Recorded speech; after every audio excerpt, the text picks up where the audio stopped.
Elena Vale stands beside the bed of the city's most dangerous man, listening to his shallow breathing in the darkness. Dante Marlowe, the crime boss who makes all of New York tremble, now lies unconscious, his skin pale, his body burning with fever. She thinks he cannot hear anything, so she whispers the words she has kept hidden for months.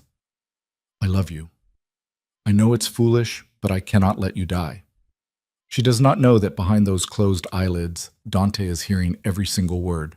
Follow my story to the end, hit the like button and comment the city you are watching from so I can see how far this story has traveled. Now let us begin. The estate sat like a fortress on the edge of Long Island, its iron gates and high stone walls keeping the world at a careful distance. Inside the halls were wide and cold, decorated with expensive art that no one really looked at anymore. It was the kind of place that made people speak in whispers even when no one was listening. Elena Vale had been working there for 3 months, and she still felt like a stranger. She was a private nurse, hired through an agency that asked no questions and paid well enough that she didn't ask any either. Her patient was Dante Marlowe, a man whose name carried weight in circles she'd only read about in newspapers. She didn't know all the details of what he did, but she knew enough. The men who visited him wore expensive suits and hard expressions.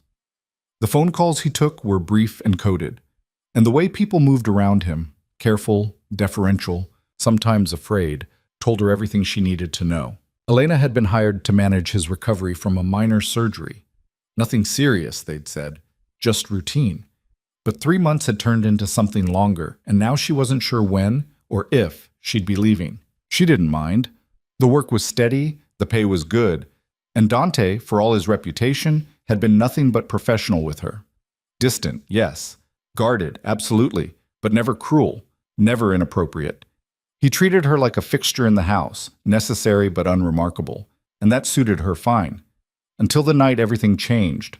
It started with a headache. Dante had come downstairs for dinner, his steps slower than usual, his jaw tight in a way that suggested he was fighting something off. Elena noticed immediately. She'd been trained to notice. You're not feeling well, she said, setting down the blood pressure cuff she'd been preparing for his evening check. I'm fine, he said, his voice clipped. He sat at the head of the long dining table, alone as always, and poured himself a glass of water with a hand that trembled just slightly.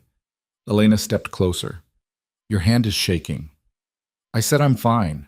She didn't push. Not then. But she made a note in her chart and kept a close watch. By the time dinner was over, his face had gone pale, a thin sheen of sweat visible on his forehead. He stood, gripping the edge of the table for balance, and waved her off when she moved to help. I don't need you hovering, he said, but his voice lacked its usual sharpness. She watched him walk toward the stairs, each step deliberate, controlled. Dante Marlowe was not a man who showed weakness. Not to anyone. But Elena had seen enough patients try to tough it out to know when someone was in trouble. She gave him 10 minutes, then went upstairs. His bedroom door was ajar. She knocked lightly. Mr. Marlowe? No answer. She pushed the door open and found him sitting on the edge of the bed, head in his hands, breathing hard. I'm calling Dr. Rosen, she said, already reaching for her phone. No. His voice was firm but strained. No doctors. You're running a fever. I can see it from here. Then handle it yourself. That's what I pay you for. Elena hesitated. She wasn't a doctor. She was a nurse, and a good one, but there were limits to what she could do without proper diagnostics. Still, she could see he wasn't going to budge. Stubborn didn't even begin to cover it. Fine, she said, but I need to take your temperature and check your vitals. And if things get worse, I'm calling someone whether you like it or not. He nodded, a small, reluctant movement, and let her work. His temperature was high, too high, 103.4. His pulse was rapid, his blood pressure elevated. She checked his surgical site, looking for signs of infection, but it was clean. Whatever this was, it wasn't related to the surgery. When did this start? She asked, pulling a chair close to the bed. This afternoon. Thought it was just a headache. Any other symptoms? Nausea? Chills? Both. She frowned.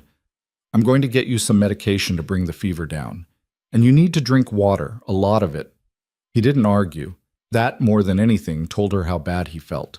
She left the room and went to the small medical station she'd set up in a nearby guest room. The estate had a well-stocked supply of medications, all prescribed and organized with the kind of precision that suggested someone had been managing Dante's health for a long time. She found the fever reducers, checked the dosage, and filled a glass with cold water from the bathroom. When she returned, Dante was lying down, eyes closed, one arm thrown over his face. "Sit up," she said gently, "just for a minute." He did, with effort, and took the pills she handed him. He drank the water in slow, deliberate sips, then lay back down without a word. Elena pulled the blanket over him, her hand brushing his shoulder briefly. His skin was burning. "I'll check on you in an hour," she said. He didn't respond. She wasn't sure he'd heard her. She left the door open a crack and went back downstairs, uneasy, settling in her chest like a stone. Sut. The fever didn't break. By midnight, it had climbed to 104.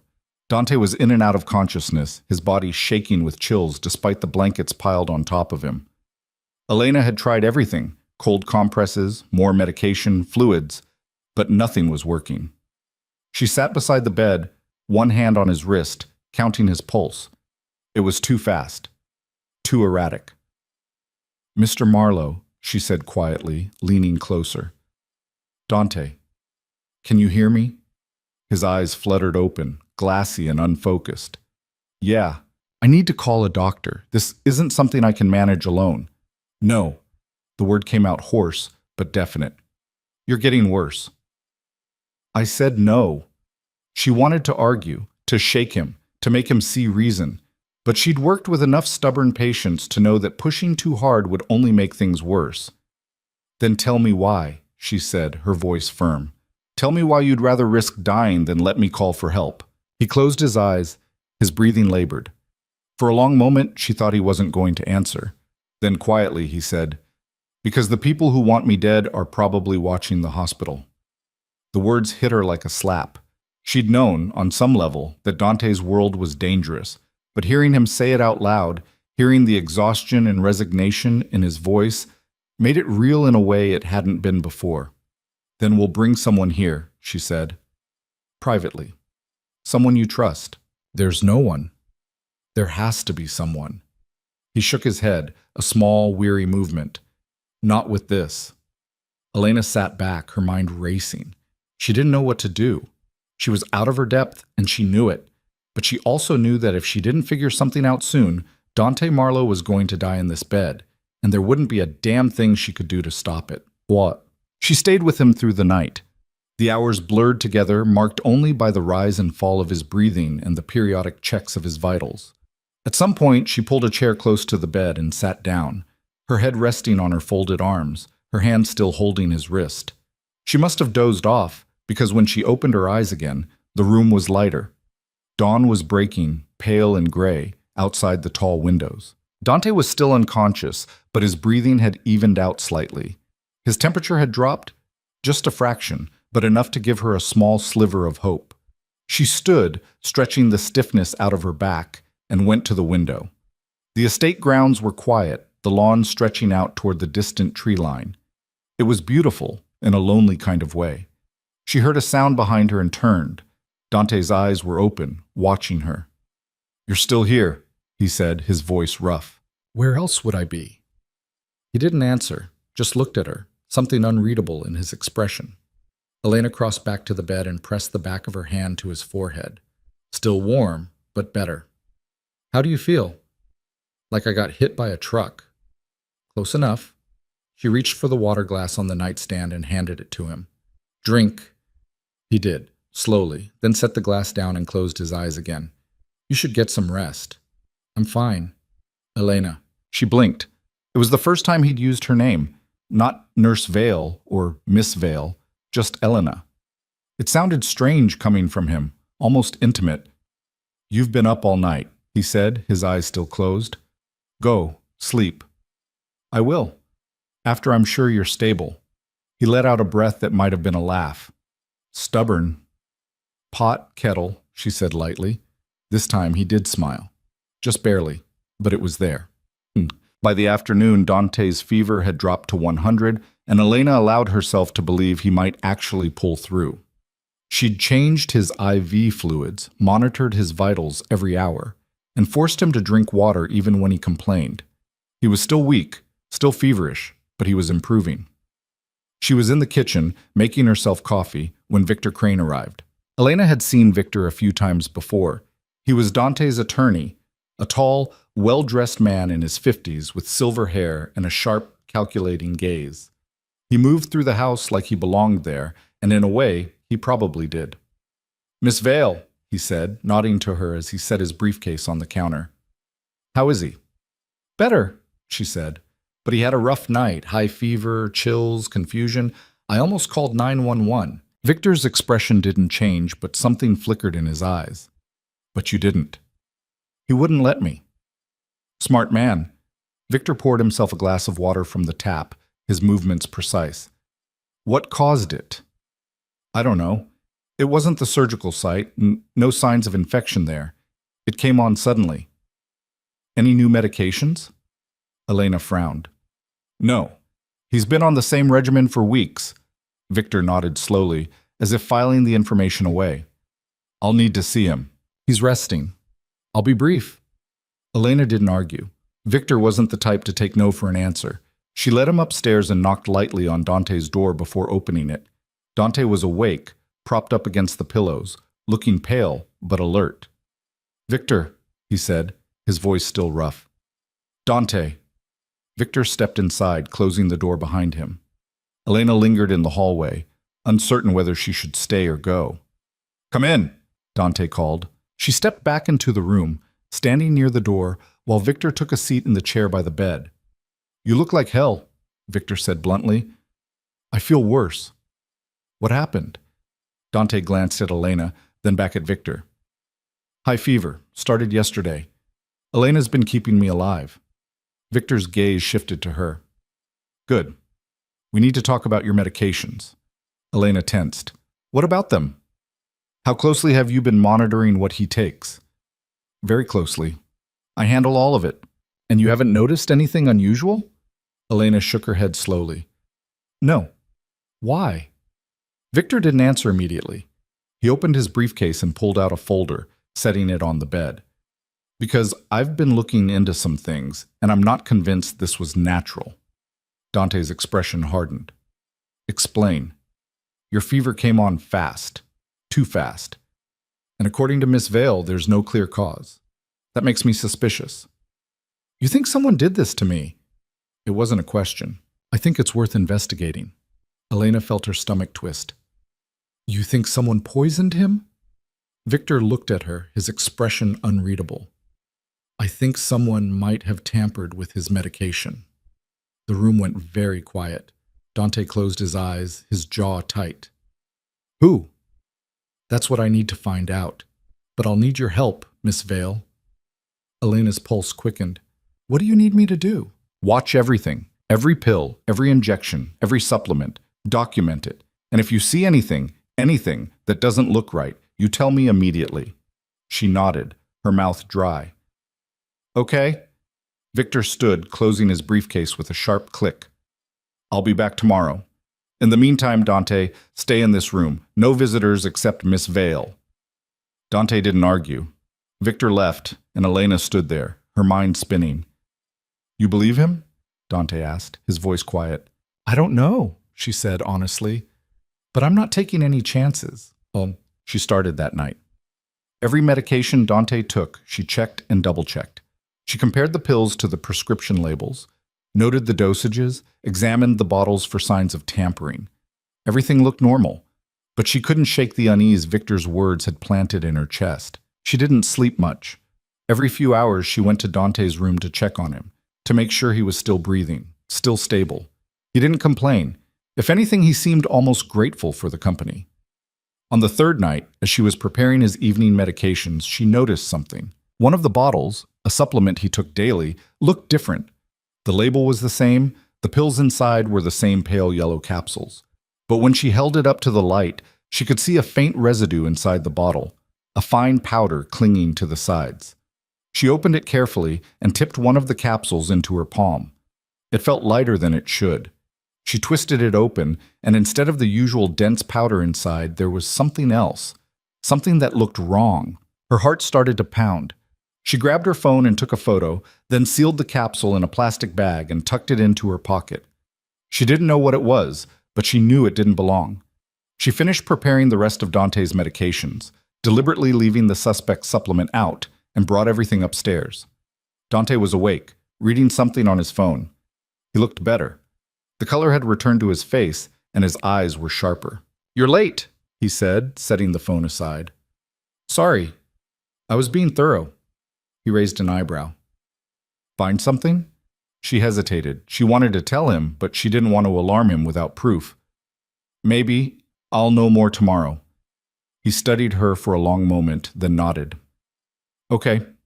She handed him the pills and the glass of water, watching as he took them without question. The trust implicit in that gesture hit her harder than she expected. "Get some rest," she said quietly. "You too." She turned to leave, but his voice stopped her. "Elena." She looked back. "Thank you," he said, "for everything." She felt her throat tighten. "You don't have to thank me." "Yeah," he said, a faint smile touching his lips. "I do." The next morning, she called Victor. He arrived within the hour, and she showed him the capsule, explained what she'd found. He listened without interrupting, his expression grave. "I'll have it tested," he said, sealing the bag. "But I think you already know what this is." "Someone's been poisoning him."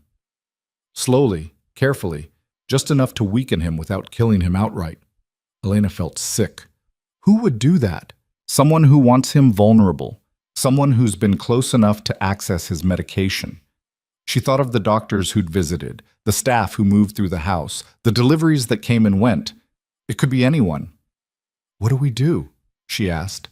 Victor's gaze was cold, calculating. "We find out who, and then we deal with them." Just over the next week, Elena became a detective. She documented everything, every pill, every visitor, every phone call. She watched the staff, noted their routines, their habits. She checked every delivery, every package, every bottle that came into the house. And she found inconsistencies. Dr. Rosen, Dante's personal physician, had been visiting regularly, more regularly than seemed necessary. And every time he came, he brought new medications, new supplements. He was always professional, always courteous, but something about him made Elena's skin crawl. She mentioned it to Victor, who nodded grimly. "I've been looking into him. He's had some financial troubles recently, significant debts." "You think someone paid him off?" "I think it's a strong possibility." Elena felt a cold anger settle in her chest. "What do we do?" "We wait and we watch. And when we have proof, we act." So, the storm came on a Thursday night. It rolled in fast, dark clouds swallowing the sky, wind howling through the trees. The power flickered once, twice, then went out completely, plunging the estate into darkness.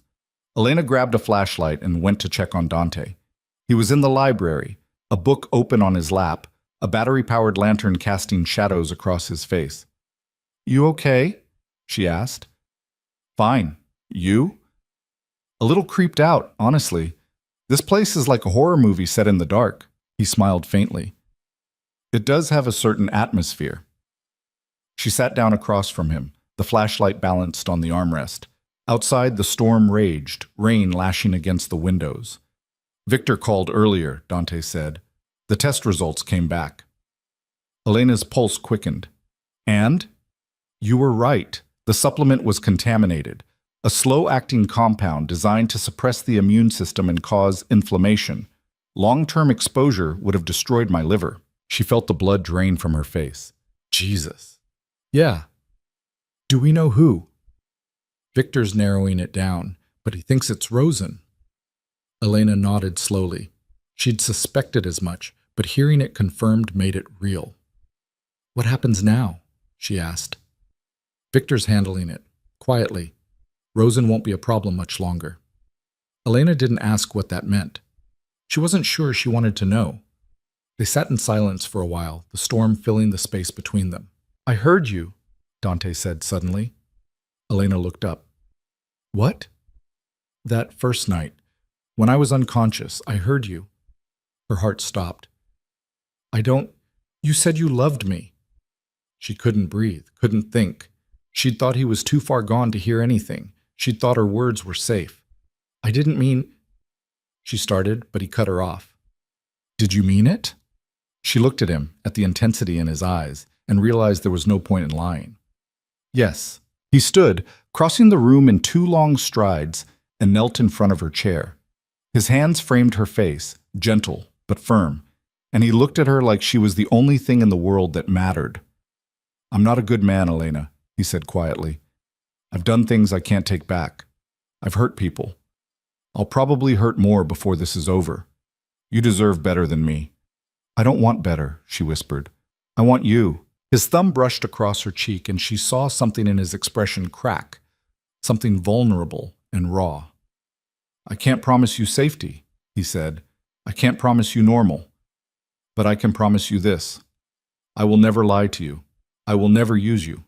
And I will spend every day proving that you didn't make a mistake. Tears stung her eyes. That's all I need. He kissed her then, slow and deep, and Elena felt the world fall away. There was only this, his hands in her hair, his breath against her skin, the storm raging outside and the quiet, fierce certainty that she was exactly where she was meant to be. When they finally pulled apart, he rested his forehead against hers, his eyes closed. Stay with me, he said. Not as my nurse, not as my employee, just stay. Okay, she whispered. I'll stay. Aunt. The next morning, Victor arrived with news. Dr. Rosen had been removed. Quietly, professionally, with no scandal, no questions. He'd left the country, his debts mysteriously paid off, and he wouldn't be coming back. It's done, Victor said, handing Dante a folder.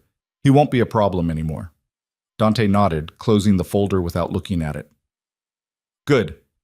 Victor glanced at Elena, something almost like approval in his eyes. You did well, Miss Vale. You saved his life.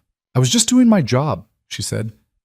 No, Dante said quietly, his hand finding hers. You did a hell of a lot more than that. Victor left, and Dante turned to Elena, pulling her close. What now? She asked. Now, he said, we figure out what comes next. Together. She smiled, leaning into him, and for the first time in a long time, she felt something like hope. The days that followed felt strange to Elena, like stepping into a room where all the furniture had been rearranged. The house was the same, the routines were the same, but everything between her and Dante had shifted. They didn't talk about it much. Neither of them seemed to know how. She still checked his vitals every morning, still prepared his medications, still documented everything in her charts. But now when she entered his room, he looked up with something in his eyes that made her breath catch. And when their hands touched in passing, it wasn't accidental anymore. Victor had been coming by more often, usually in the late afternoons. He'd closet himself with Dante in the library for hours, their voices a low murmur behind the heavy oak door. Elena didn't ask what they discussed. She figured if Dante wanted her to know, he'd tell her. On the 5th day after the storm, she was in the kitchen making coffee when Dante appeared in the doorway. He was dressed casually, dark jeans and a gray sweater that made his eyes look almost silver in the morning light. He looked better than he had in weeks, stronger. You're up early, she said, pouring a second cup without asking. Couldn't sleep. He took the cup she offered, his fingers brushing hers deliberately. You? Same. They stood there as the quiet kitchen, drinking coffee and not saying the dozen things that hung between them. Elena had never been good at this part. The aftermath of a confession, the uncertainty of what came next. Victor wants to meet with both of us today, Dante said finally. Elena looked up. Both of us? Yeah, there are some things we need to discuss. Security measures, protocol. Okay. She tried to keep her voice neutral, but something must have shown on her face because Dante set his cup down and stepped closer. Hey, he said quietly. You're not in danger. I wouldn't let that happen. I know. And she did. But knowing and feeling were different things. He touched her face just briefly, his thumb tracing the line of her jaw. I'm not going to lie to you, Elena. My world is complicated. There are people who'd use you to get to me if they knew what you meant to me. But Victor and I, we're handling it. What do I mean to you? The question came out before she could stop it. Dante's expression softened. Everything I shouldn't want and can't seem to give up. Her throat tightened. That's not an answer. It's the only one I've got right now. He kissed her forehead, a gesture so tender it hurt. Come on. Victor will be here in an hour. Victor arrived exactly on time, as always. He set his briefcase on the dining room table and pulled out a folder, his movements precise and businesslike. Thank you both for meeting with me, he said, though it wasn't really a request. Victor didn't make requests. I want to go over some security protocols given recent events. Elena sat across from him, Dante beside her. She could feel the tension in Dante's posture, the way his jaw was set just a little too tight. First, Victor said, looking at Elena, I need you to understand something. What happened with Dr. Rosen wasn't random. Someone paid him to weaken Dante. We still don't know who. Elena's stomach turned. You think they'll try again? I think it's a possibility we need to prepare for. Victor pulled out several photographs and laid them on the table. These are people who've been seen near the estate in the past month. Security footage from the gates, the perimeter cameras. Do you recognize any of them? Elena leaned forward, studying the faces. Most were delivery drivers, landscapers, people who had legitimate reasons to be there. But one face made her pause. Him, she said, pointing to a man in his 30s with dark hair and a forgettable face. I've seen him twice. He said he was from the pharmacy, delivering Dante's prescriptions. Victor and Dante exchanged a look. When? Dante asked, his voice careful. 3 weeks ago, and then again 2 weeks ago. We don't use a delivery service, Victor said quietly. All medications are picked up directly. Elena felt ice spread through her chest. I checked his credentials. He had ID, a manifest. Everything looked legitimate. He was good then. Victor made a note on his pad. Did he handle the medications directly? He brought them to the door. I signed for them and took them inside. Elena's mind was racing, trying to remember every detail. I checked the bottles against the prescriptions. Everything matched. The bottles matched, Victor said, but the contents might not have. Dante's hand found hers under the table, squeezing once. It's not your fault. You didn't know. I should have known. Her voice came out sharper than she intended. I should have verified, should have called the pharmacy directly. Elena, Dante's voice was firm. You did everything right. These people are professionals. They're good at what they do.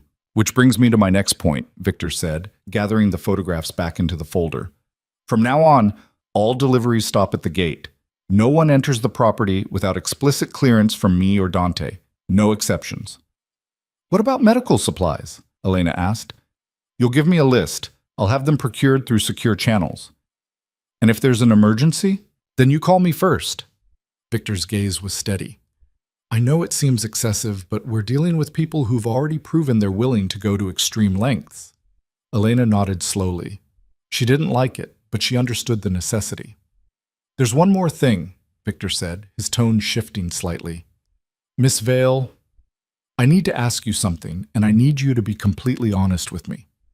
Okay, are you prepared for what being close to Dante means? The risks, the scrutiny, the lifestyle? Elena glanced at Dante, but he was watching Victor, his expression unreadable. I don't know, she said honestly. I haven't really thought that far ahead. Then I suggest you start. Victor's voice wasn't unkind, but it was blunt. Because the people who tried to hurt Dante won't hesitate to come after you if they think it'll give them leverage. You need to decide if you're willing to accept that. The weight of his words settled over the room like a fog. Elena had known, abstractly, that Dante's world was dangerous.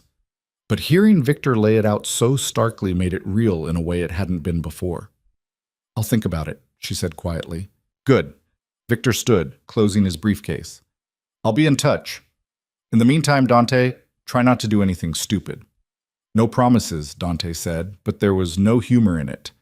After Victor left, Elena stood at the window, looking out at the grounds. The sky was gray, threatening rain. Behind her, she heard Dante move closer. You want to leave? He said. It wasn't a question. I didn't say that. You didn't have to. He was right behind her now, close enough that she could feel the warmth of him. Victor scared you. Victor was honest with me. She turned to face him. And yeah, it's scary. The idea that someone might hurt me to get to you, but I'm not leaving. You should. Probably. She reached up, her hand resting against his chest.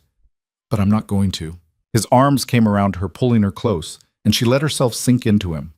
For a long moment, they just stood there, holding each other, and Elena tried not to think about all the ways this could go wrong.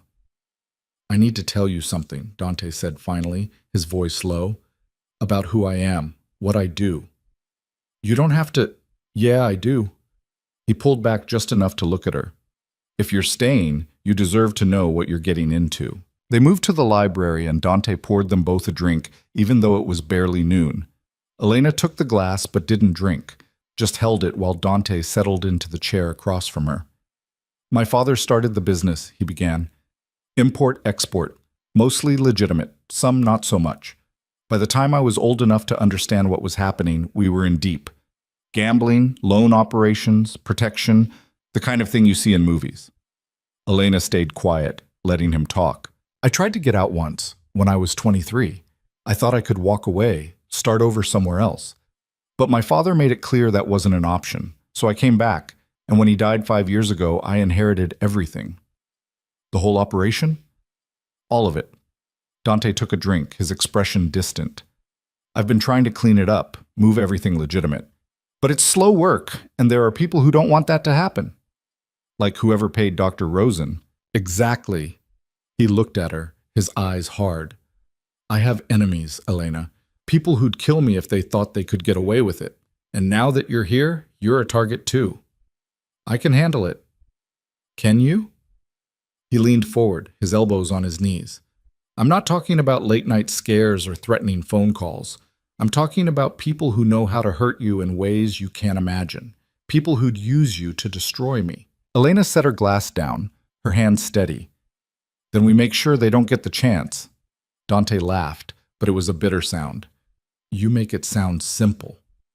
It's not, but running away won't make it any safer. She met his gaze head on. I'm in this, Dante. I made my choice. Now you have to decide if you trust me enough to let me stay. The silence stretched between them, taut and fragile. Then Dante stood, crossed the room, and kissed her hard enough to make her head spin. I trust you, he said against her mouth, more than I've trusted anyone in years. That night, Elena couldn't sleep. She lay in her bed, staring at the ceiling, replaying the day's conversations in her head.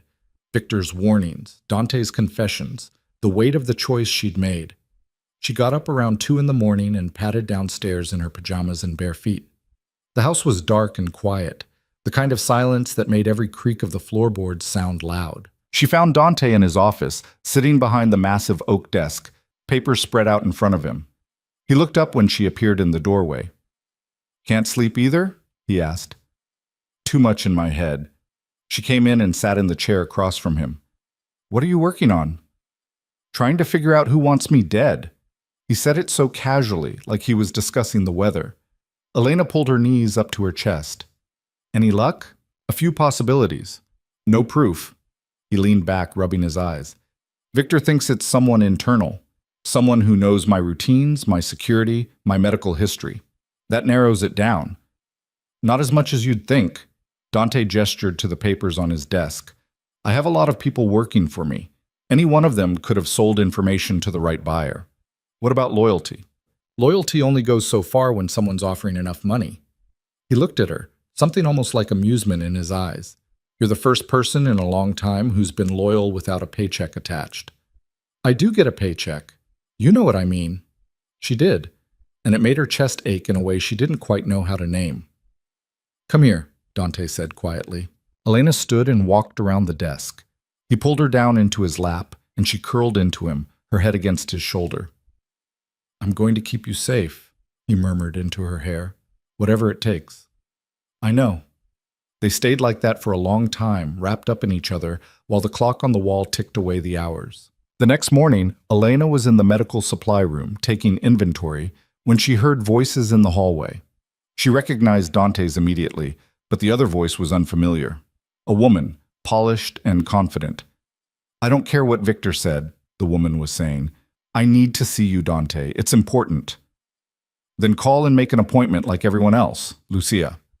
Don't be ridiculous, I'm not everyone else. Elena stepped into the hallway and saw them. Dante looked annoyed, his arms crossed over his chest.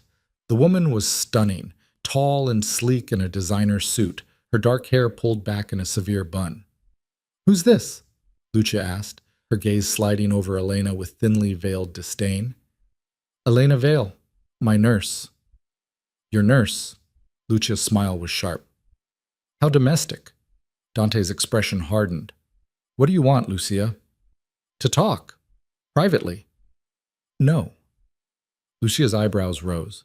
"Excuse me?" "I said no. Anything you need to say, you can say in front of Elena."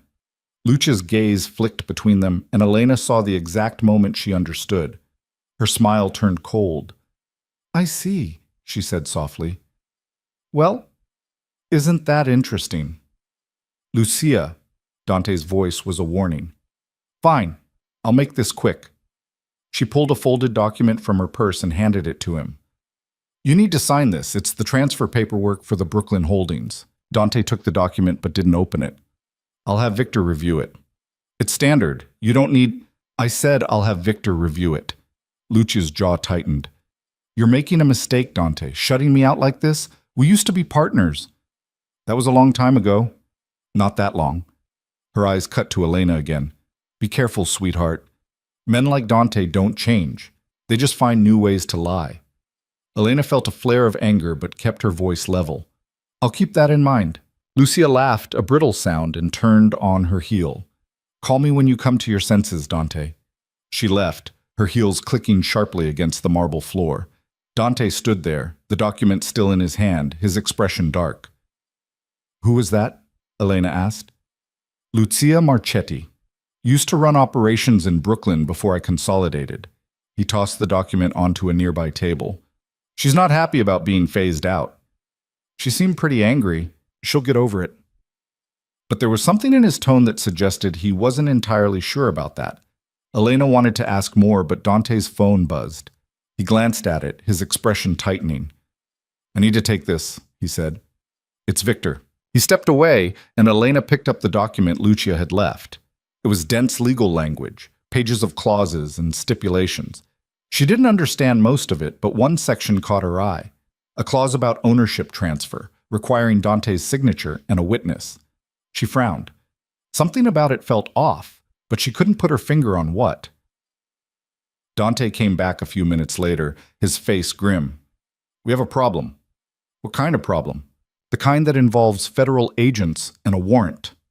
Elena's stomach dropped. "What?" "Victor just got word. The FBI is opening an investigation into my business dealings. Someone fed them information." "Lucia?" "Maybe. Or maybe whoever's been trying to kill me decided to go a different route." He ran a hand through his hair, frustration evident in every line of his body. "Either way, it's a mess." "What does this mean?" "It means things are about to get a lot more complicated." He looked at her, his expression softening. "And it means you still have a chance to walk away." Elena stepped closer, her hand finding his. "I'm not walking away." "Elena?" "I said I'm not walking away." Her voice was firm. "Whatever happens, we deal with it together." He pulled her into his arms, holding her tight, and Elena felt the tremor in his hands. Dante Marlowe, the man who'd built an empire and survived countless threats, was afraid. Not for himself, she realized. For her. "I won't let them hurt you," he said quietly. "I know." But as she stood there in his arms, Elena couldn't shake the feeling that they were running out of time. Over the next few days, the tension in the house ratcheted up. Victor was there constantly, huddled with Dante in the library or on long phone calls with lawyers. Men Elena didn't recognize came and went, their faces hard and their voices low. She tried to stay out of the way, to focus on her work, but it was impossible to ignore the storm building around them. One afternoon, she was in the garden, trying to clear her head, when she heard footsteps behind her. She turned to find a man she didn't recognize standing a few feet away. He was older, maybe 60, with gray hair and a weathered face. "You're Elena," he said. It wasn't a question. "Who are you?" "A friend of Dante's, or I used to be." He smiled, but it didn't reach his eyes. Tell him Marco sends his regards. Before Elena could respond, he turned and walked away, disappearing through the garden gate. Her heart was pounding. She pulled out her phone and called Dante. There was a man here, she said when he answered. He said his name was Marco. The silence on the other end was deafening. Where are you? Dante's voice was tight. The garden. Stay there. I'm coming. He arrived less than a minute later, Victor right behind him. Dante grabbed her shoulders, his eyes scanning her face. Did he touch you? No. He just said to tell you he sends his regards. Dante's jaw clenched. Son of a bitch. Who is he? Elena asked. Someone who should be in prison. Dante turned to Victor. How the hell did he get onto the property? I don't know, but I'll find out. Victor was already on his phone, barking orders to someone on the other end. Dante pulled Elena inside, his hand firm on her back. They went straight to his office, and he locked the door behind them. You need to tell me what's going on, Elena said. Marco Santoro. He used to work for my father. Dante paced the room, his movements tight and controlled. He got arrested 5 years ago for trafficking. I thought he was still locked up. Apparently not. Apparently not. Dante stopped pacing and looked at her. This is escalating. First Rosen, now Marco. Someone's coordinating this. Who? I don't know, but I'm going to find out. That night, Dante insisted Elena sleep in the room next to his. He didn't explain why, just moved her things himself and made sure the door between their rooms stayed unlocked. Elena didn't argue. She was too shaken by Marco's appearance, too aware of how vulnerable she'd been standing alone in the garden. She lay in the unfamiliar bed, staring at the ceiling, listening to the sounds of the house settling around her. At some point, she heard the door open and Dante's footsteps crossing the floor. Can't sleep? She asked. No. He sat on the edge of the bed, his hand finding hers in the dark. You okay? I'm fine. You're a terrible liar. She sat up, pulling the blanket around her shoulders. I'm scared. Is that what you want to hear? No, but I appreciate the honesty. They sat in silence for a moment, the darkness pressing in around them.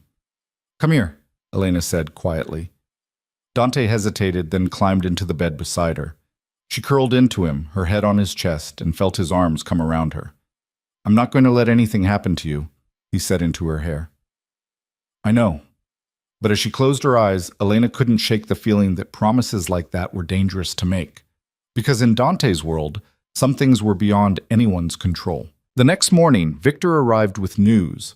They gathered in the library, the three of them, and Victor laid out a series of documents on the table. Marco Santoro was released 2 months ago, he said. Early parole for good behavior. Bullshit, Dante said flatly. Agreed. Someone pulled strings to get him out. Victor tapped one of the documents. And according to this, he's been in contact with Lucia Marchetti. Elena's stomach turned. You think they're working together? I think it's a possibility we can't ignore. Victor looked at Dante. Lucia has motive. You've been cutting her out of operations, reducing her territory. She's losing money and influence. So she decides to kill me? Or weaken you enough that she can take back control? Victor pulled out another document, and Elena recognized it immediately. The transfer paperwork Lucia had brought. Look at this clause, Victor said, pointing to the section Elena had noticed before. If Dante dies or is incapacitated before the transfer is complete, control of the Brooklyn holdings reverts to the previous operator. That's Lucia. Dante's expression went cold. She's trying to set me up. It looks that way. Victor gathered the documents back into his folder. I'm recommending we freeze all transfer agreements until we sort this out, and I think we need to bring in additional security. Do it, Dante said without hesitation. After Victor left, Dante stood at the window, his back to Elena. She could see the tension in his shoulders, the rigid set of his spine. Talk to me, she said softly. I trusted her. His voice was low, almost too quiet to hear. Lucia worked with my father for years. I thought she was loyal. Money changes people. So does ambition. He turned to look at her. She won't stop, Elena. Not until she gets what she wants, or I shut her down permanently. Then we shut her down. It's not that simple. Why not? Because Lucia has connections, friends in law enforcement, judges on payroll, politicians in her pocket. If I move against her without proof, she'll bury me. Elena crossed the room and took his hand. Then we get proof. He looked at her, something almost like hope flickering in his eyes. How? I don't know yet, but we'll figure it out. She squeezed his hand. Together.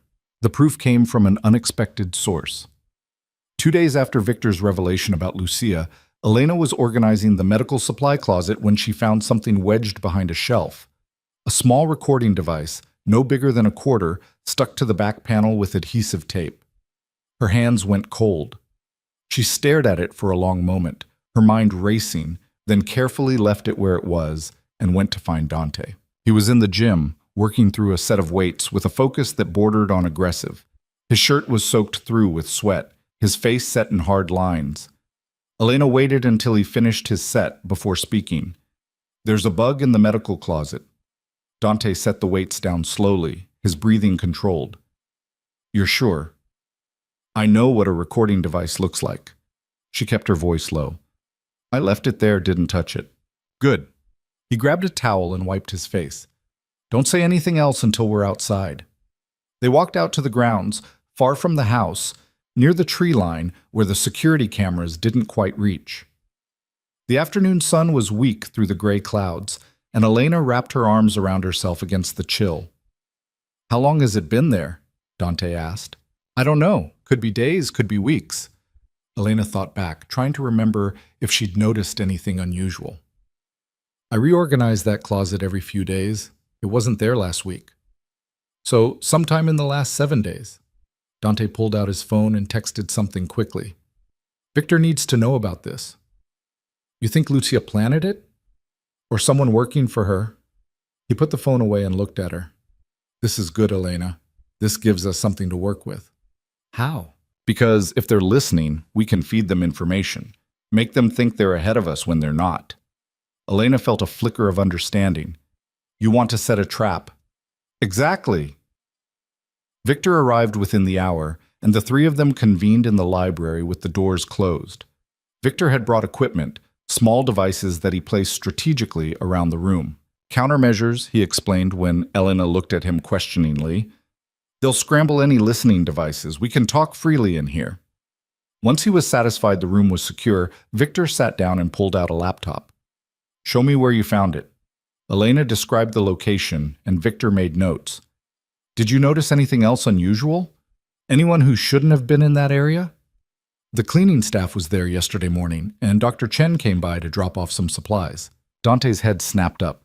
Dr. Chen was here. Yes. He said you'd asked him to bring some vitamin supplements. Elena frowned at Dante's expression. You didn't ask him? No. Dante looked at Victor. Chen was Rosen's associate. They worked together for years. Victor's fingers were already flying over the keyboard. I'll pull the security footage from yesterday. If Chen planted the device, we'll have him on camera. They watched in tense silence as Victor scrubbed through the footage. There was Dr. Chen arriving at the front gate, being cleared by security. Walking into the house with a small bag. Entering the medical supply closet while Elena was downstairs in the kitchen. There, Dante said, leaning forward. Pause it. Victor froze the image. Dr. Chen was reaching behind the shelf, his body angled to block the view from the hallway. The motion was quick, practiced. Son of a bitch, Dante breathed. He's working with them, Victor said. Question is, how deep does this go? Elena felt sick. She'd trusted Dr. Chen. He'd been professional, courteous, never gave her any reason to suspect, and all along he'd been helping the people trying to hurt Dante. What do we do? She asked. Victor closed the laptop. We use it. If they think they have eyes and ears in the house, they'll get careless. We feed them false information, see how they respond. What kind of information? Dante asked. That's what we need to figure out. Victor stood, pacing the length of the library. We need something big enough to make them act, but not so big that they'll suspect it's a setup. Elena spoke up, an idea forming. What if we make them think Dante's getting worse again? Both men looked at her. His fever, she continued, thinking it through.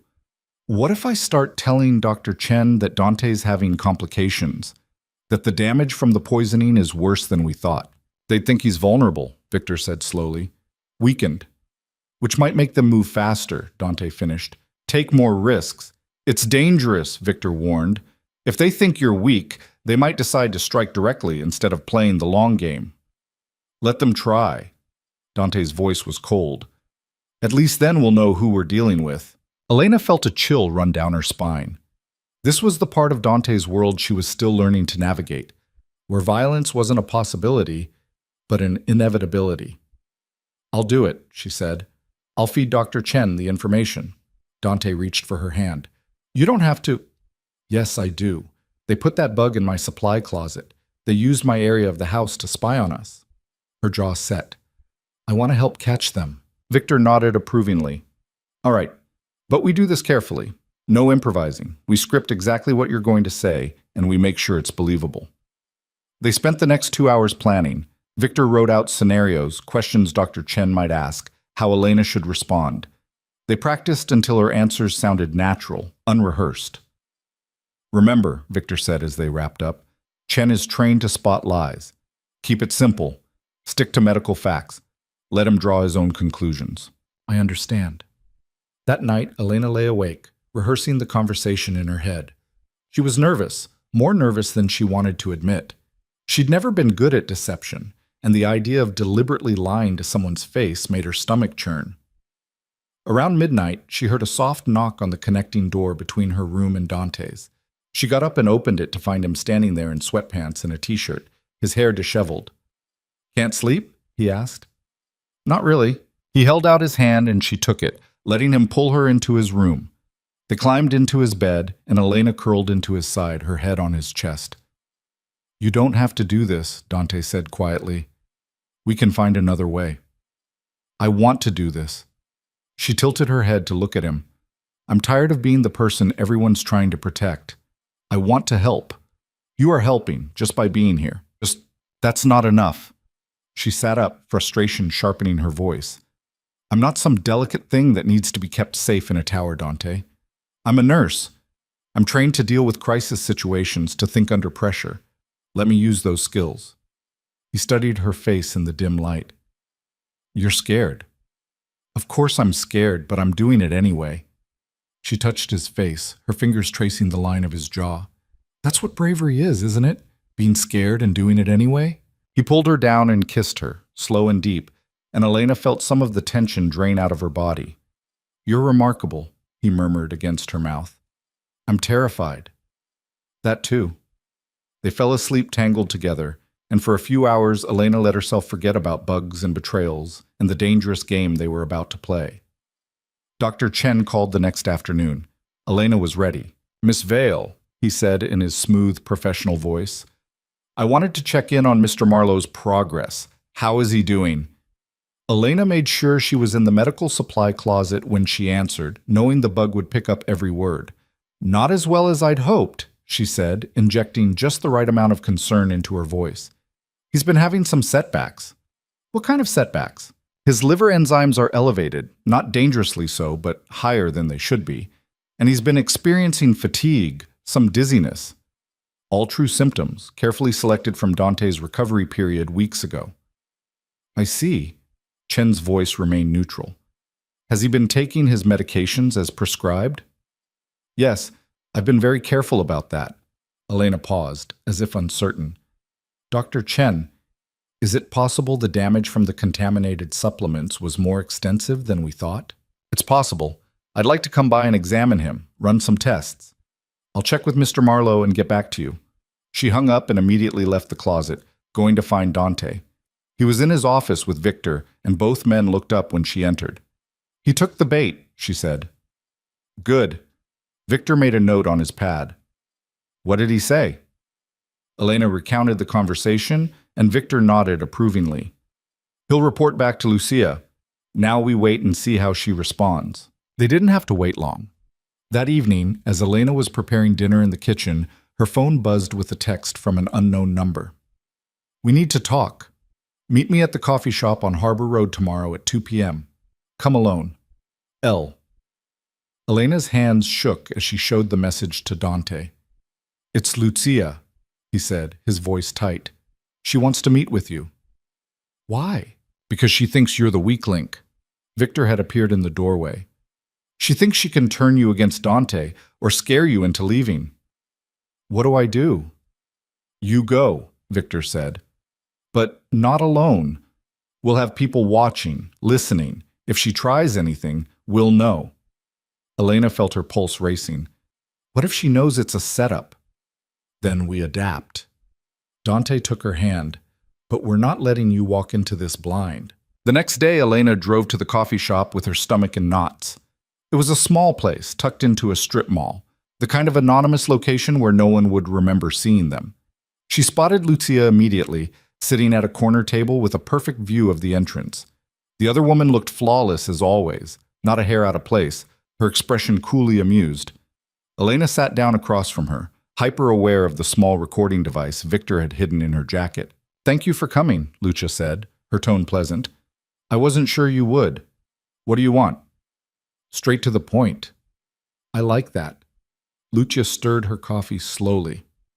I want to give you some advice, woman to woman. Get out while you still can. Excuse me? Dante Marlowe is a dangerous man.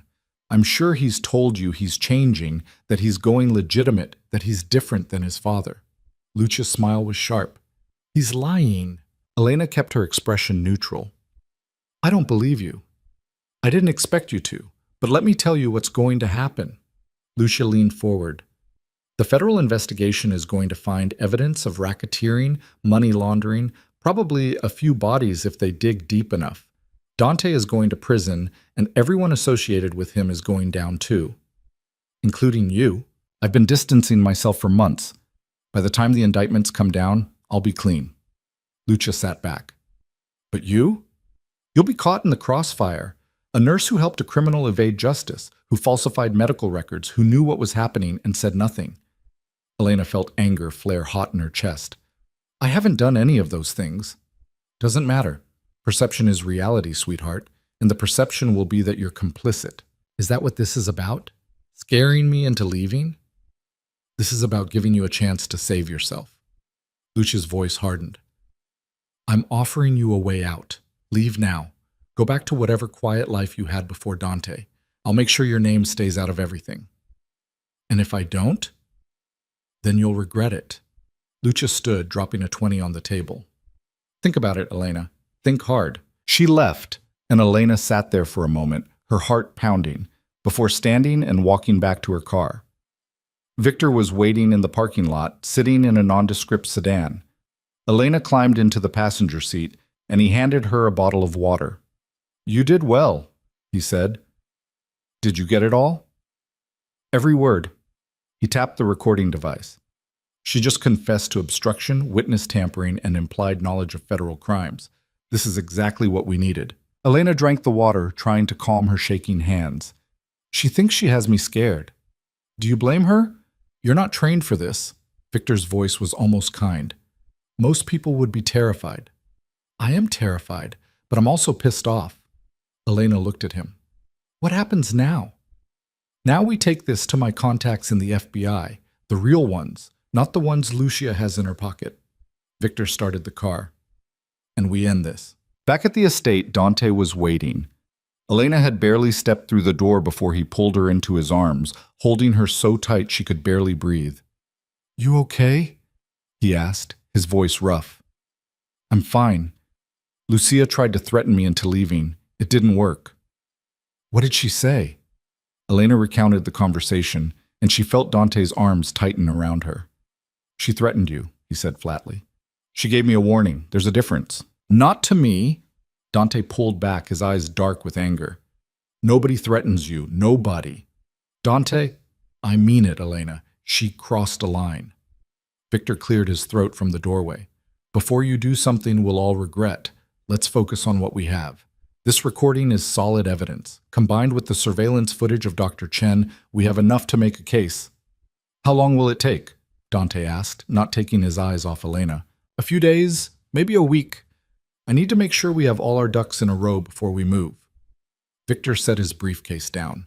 In the meantime, we maintain the illusion that nothing's changed. Elena continues to feed information through the bug. We act like we're still in the dark.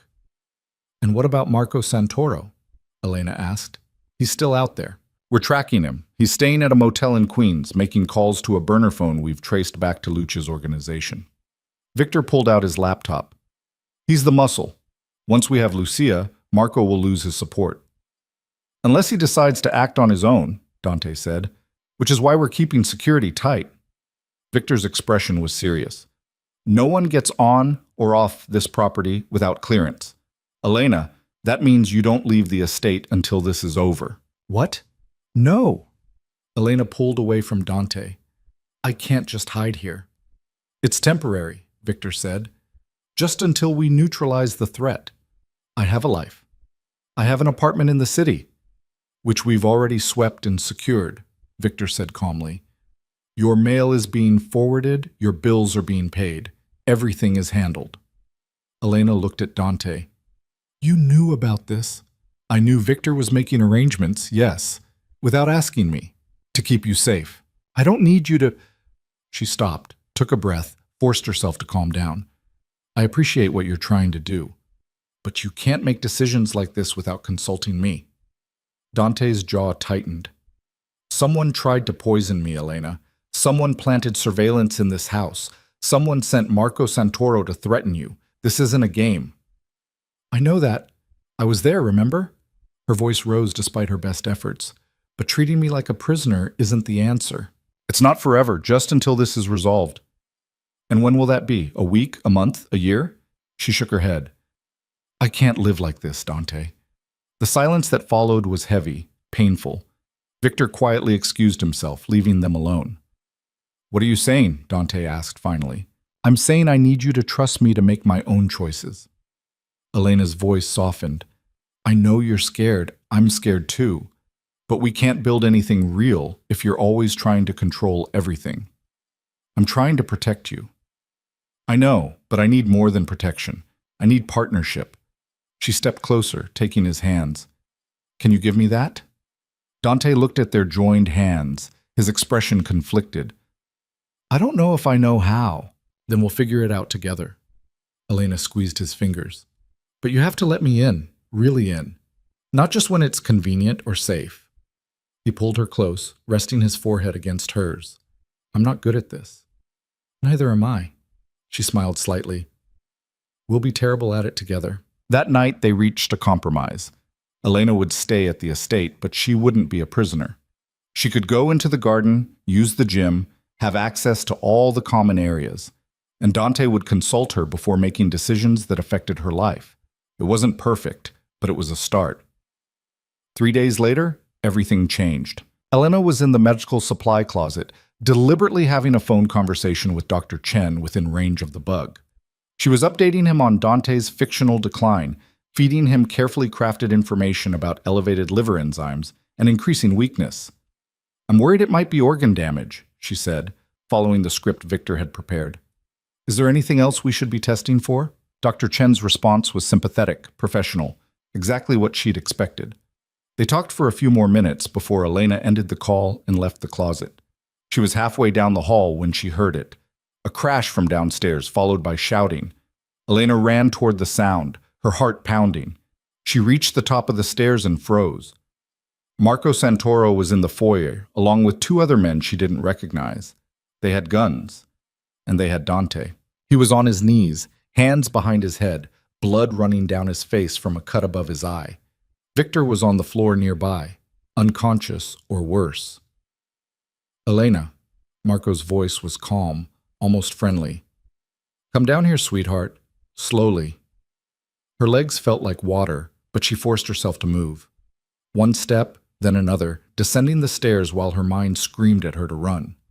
Good girl, Marco gestured with his gun. Stand over there by Dante. She did, and Dante's eyes met hers. There was fear there, raw and real, but also something else, a warning. Stay calm, don't fight. You know why we're here, Marco said, addressing Dante. Lucia sends her regards. Tell Lucia she can go to hell, Dante said, his voice steady despite the blood on his face. Marco laughed. Still got that mouth on you. Don't worry, we'll fix that. He turned to one of his men. Get the van ready. We're taking them both. Elena's blood turned to ice. Taking them where? And for what purpose? One of the men moved toward the door, and in that moment, everything happened at once. The lights went out. Someone shouted. Gunfire erupted, deafening in the enclosed space. Elena hit the floor, Dante's body covering hers, his hand pressing her head down. She could hear chaos around them. Footsteps, more gunshots, shouting in voices she didn't recognize. Then silence. The emergency lights kicked in, bathing everything in eerie red. Elena lifted her head cautiously and saw bodies on the floor, Marco and his men, all down. And standing in the doorway was a team of armed men in tactical gear, weapons raised. FBI, one of them called out. Everyone stay down. Victor sat up from where he'd been lying, very much conscious, and pulled out his badge. Special Agent Victor Crane. These are friendlies. Elena's mind reeled. Victor was FBI? One of the tactical team helped Dante to his feet, and he immediately turned to Elena, pulling her up and checking her for injuries. You okay? His hands were shaking as they moved over her arms, her face. I'm fine. You're bleeding. It's nothing. He pulled her against his chest, and she could feel his heart racing. Victor was talking to the team leader, pointing to the bodies, giving orders. More agents flooded into the house, securing the scene, calling for medical assistance. You're FBI, Elena said when Victor approached them. Undercover, he confirmed. Have been for 2 years, Dante knew. He's been helping us build a case against organized crime in the tri-state area. Elena looked at Dante, hurt flashing through her. You knew? I couldn't tell you. It would have put you at risk. More risk than being held at gunpoint? Elena, we need statements, Victor interrupted, and medical attention for that cut. We can have this fight later. The next few hours were a blur of questions and examinations and crime scene techs photographing everything. Elena sat wrapped in a blanket on the couch, watching it all with a strange sense of detachment. Dante sat beside her, his cut cleaned and bandaged, his hand holding hers. Neither of them spoke much. There wasn't much to say. Finally, as dawn began to break through the windows, the last of the FBI agents left. Victor stayed behind, looking exhausted. Lucia's been arrested, he said, along with 6 other members of her organization. Dr. Chen is cooperating in exchange for a reduced sentence. What about the bodies? Elena asked quietly. Marco Santoro and his associates opened fire on federal agents. It was a clean shoot. Victor's voice was matter-of-fact. They're not coming back. Dante stood, walking to the window. Is it over? The immediate threat, yes, but there will be trials, depositions, months of legal proceedings. Victor looked at him. You'll need to testify. I know. And you, Victor turned to Elena, you'll be called as a witness. Your testimony about the poisoning, the surveillance, Lucia's threats. It's all evidence. Elena nodded numbly. She felt wrung out, empty. Victor left, promising to return later with more information. The house fell silent. I need some air, Elena said, standing. She walked out to the garden, the same spot where Marco had approached her days before. The sky was lightening, pink and gold touching the horizon. It should have been beautiful, but all she felt was tired. Dante found her there a few minutes later. I'm sorry, he said quietly. For what? For lying to me? For putting my life in danger? For not trusting me with the truth? All of it. Elena turned to face him. Victor said you've been working with the FBI for 2 years. Yes. So all of this, the business, the danger, it was all part of an investigation? Not all of it. The business is real. The threats are real. But I've been trying to dismantle it from the inside, help the feds build cases against the people who deserve to go to prison. And you couldn't tell me. If I had, and they'd found out, they would have killed you. His voice cracked slightly. I couldn't risk that. So you just let me walk into it blind. I tried to protect you by lying to me. Elena felt tears sting her eyes. Do you understand what that feels like, Dante? To find out the person you love has been lying to you about something this fundamental? I do, because I've been lying to everyone for 2 years, and it's been killing me. He stepped closer. But I never lied about how I felt about you. That was always real. Elena wanted to be angry. She wanted to hold on to her hurt, to make him pay for keeping such a massive secret. But looking at him standing there with his heart in his eyes, exhausted and bloodied and still trying to make her understand, she couldn't. "I need time," she said finally, "to process all of this, to figure out what it means." "Take all the time you need." His voice was rough. "I'll be here." She nodded and walked back toward the house, leaving him standing alone in the garden as the sun rose over the estate. Elena spent the next 3 days in a guest room on the opposite side of the estate. She told herself she needed space to think, to process everything that had happened. But the truth was messier than that. She was angry, confused, hurt, and underneath it all, still terrified by how close they'd come to dying. She kept replaying the moment in the foyer, the cold press of Marco's gun, the certainty that she was about to watch Dante die. And then the revelation that Victor had been FBI all along, that Dante had been working undercover for 2 years, that everything she thought she understood about his world had been a carefully constructed lie. The estate felt different now, quieter. Crime scene tapes still marked off sections of the foyer, and maintenance crews were working to repair the damage from the gunfight.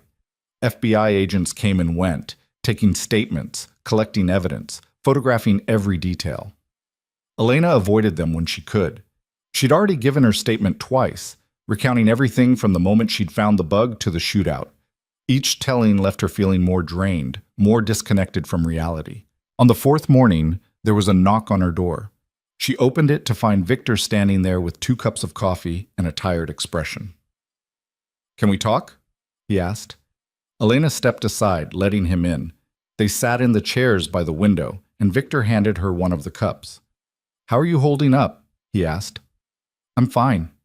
"That's a lie, but I'll let it slide." He took a sip of his coffee. "I wanted to apologize for keeping you in the dark, for putting you in danger. You were doing your job." "That doesn't make it right." Victor set his cup down. "When I brought you into this, I knew there was risk, but I also knew Dante needed someone he could trust, someone who wasn't part of his world. You were supposed to be safe." "Nothing about this was ever safe," Elena said quietly. "No, but it should have been safer than it was." Victor leaned forward, his elbows on his knees. "For what it's worth, you handled yourself better than most trained agents would have. The way you fed information to Dr. Chen, the way you kept your composure with Lucia. You have good instincts." "I was terrified the entire time. That's what good instincts feel like." Victor smiled slightly. "Fear keeps you sharp. It's when you stop being afraid that you make mistakes." They sat in silence for a moment. Outside, Elena could see workers clearing debris from the lawn, removing evidence of the violence that had erupted 4 days ago. "He's miserable, you know," Victor said. "Dante. He's been sleeping in his office, barely eating. He thinks he's lost you." "Maybe he has." "Have you decided that?" Elena looked at him. "How do I trust someone who's been lying to me since the day we met?" "He didn't lie about everything. His feelings for you are real. Are they? Or am I just another part of his cover?" "You're not." Victor's voice was firm. "I've known Dante for 2 years, watched him navigate this operation with the kind of control most people can't imagine, and then you showed up, and I watched that control slip. He was terrified of what you'd think if you found out the truth. That's not acting, Elena. That's real. It doesn't change the fact that he lied. No, it doesn't." Victor stood, picking up his coffee. "But it does mean you need to decide what matters more, the lie or the reason behind it." After Victor left, Elena sat alone with her thoughts. She knew she couldn't hide in this room forever. Eventually she'd have to face Dante, have to make a decision about what came next. But not yet. Not today. That evening, she went down to the kitchen for the first time since the shooting. The house was quiet, most of the staff having been given time off while the investigation continued. Elena made herself tea and was surprised to find actual food in the refrigerator, fresh groceries that someone had stocked recently. She was pulling together a simple dinner when she heard footsteps behind her. "I didn't know you were coming down." Dante's voice was careful, uncertain in a way she'd never heard before. Elena didn't turn around. "I got hungry. There's lasagna in the freezer. I could heat some up. I'm fine with a sandwich." Silence. Then, "Elena, can we talk, please?" She turned to face him then. He looked terrible. His eyes were bloodshot, his jaw covered in several days of stubble, his clothes rumpled like he'd slept in them. The bandage over his eye had been changed, but the bruising around it was dark and ugly. What do you want me to say, Dante? I don't know. Anything. Yell at me. Tell me I'm an asshole. Tell me you hate me. Just talk to me. I don't hate you. That's the problem. Elena set down the knife she'd been using to slice tomatoes. It would be easier if I did. I know I screwed up. I know I should have told you the truth sooner. He took a step closer. But I was trying to protect you. By keeping me ignorant? By making sure I couldn't make informed decisions about my own safety? By making sure that if they questioned you, you'd have nothing to tell them. His voice rose slightly. Do you understand what they would have done to you if they'd known you were aware of the FBI operation? They wouldn't have just threatened you, Elena. They would have tortured you for information. The bluntness of it hit her like a slap. You think I couldn't have handled knowing? I think you would have tried to handle it, and it would have gotten you killed. Dante ran a hand through his hair, frustration evident in every line of his body. I couldn't risk that. I couldn't risk you. So you made the choice for me. Yes, and I'd do it again. He looked at her, his expression raw. Call me controlling, call me an asshole, call me whatever you want, but I will not apologize for keeping you alive. Elena felt tears sting her eyes. You don't get it. It's not about the danger. It's about trust. How am I supposed to build a life with someone who thinks lying to me is acceptable if he decides it's for my own good? I don't know. His voice dropped to barely above a whisper. I don't know how to be in a relationship, Elena. I don't know how to balance keeping you safe with giving you autonomy. I'm going to screw it up, probably a lot, but I'm trying. Are you? She wiped at her eyes, angry at the tears. Because from where I'm standing, it looks like you're still trying to control everything. Then tell me what you need. Tell me how to fix this.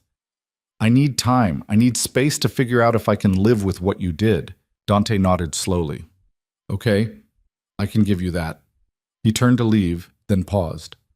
For what it's worth, the investigation is almost over. The indictments are coming down next week. After that, I'm done. No more undercover work, no more lies. What will you do? I don't know. Victor suggested I testify at the trials, help put away the people who've been destroying this city for decades. After that? He shrugged. Maybe try to figure out how to be normal. You'll never be normal, Dante. No, but maybe I can be honest. He met her eyes. That's all I have left to offer you. Honesty from here on out. He left, and Elena stood in the kitchen, her sandwich forgotten, trying to untangle the mess of emotions in her chest. The next few days fell into an uneasy pattern. Elena stayed on her side of the estate, Dante on his. They saw each other in passing, exchanged polite nods, but didn't speak beyond basic necessities.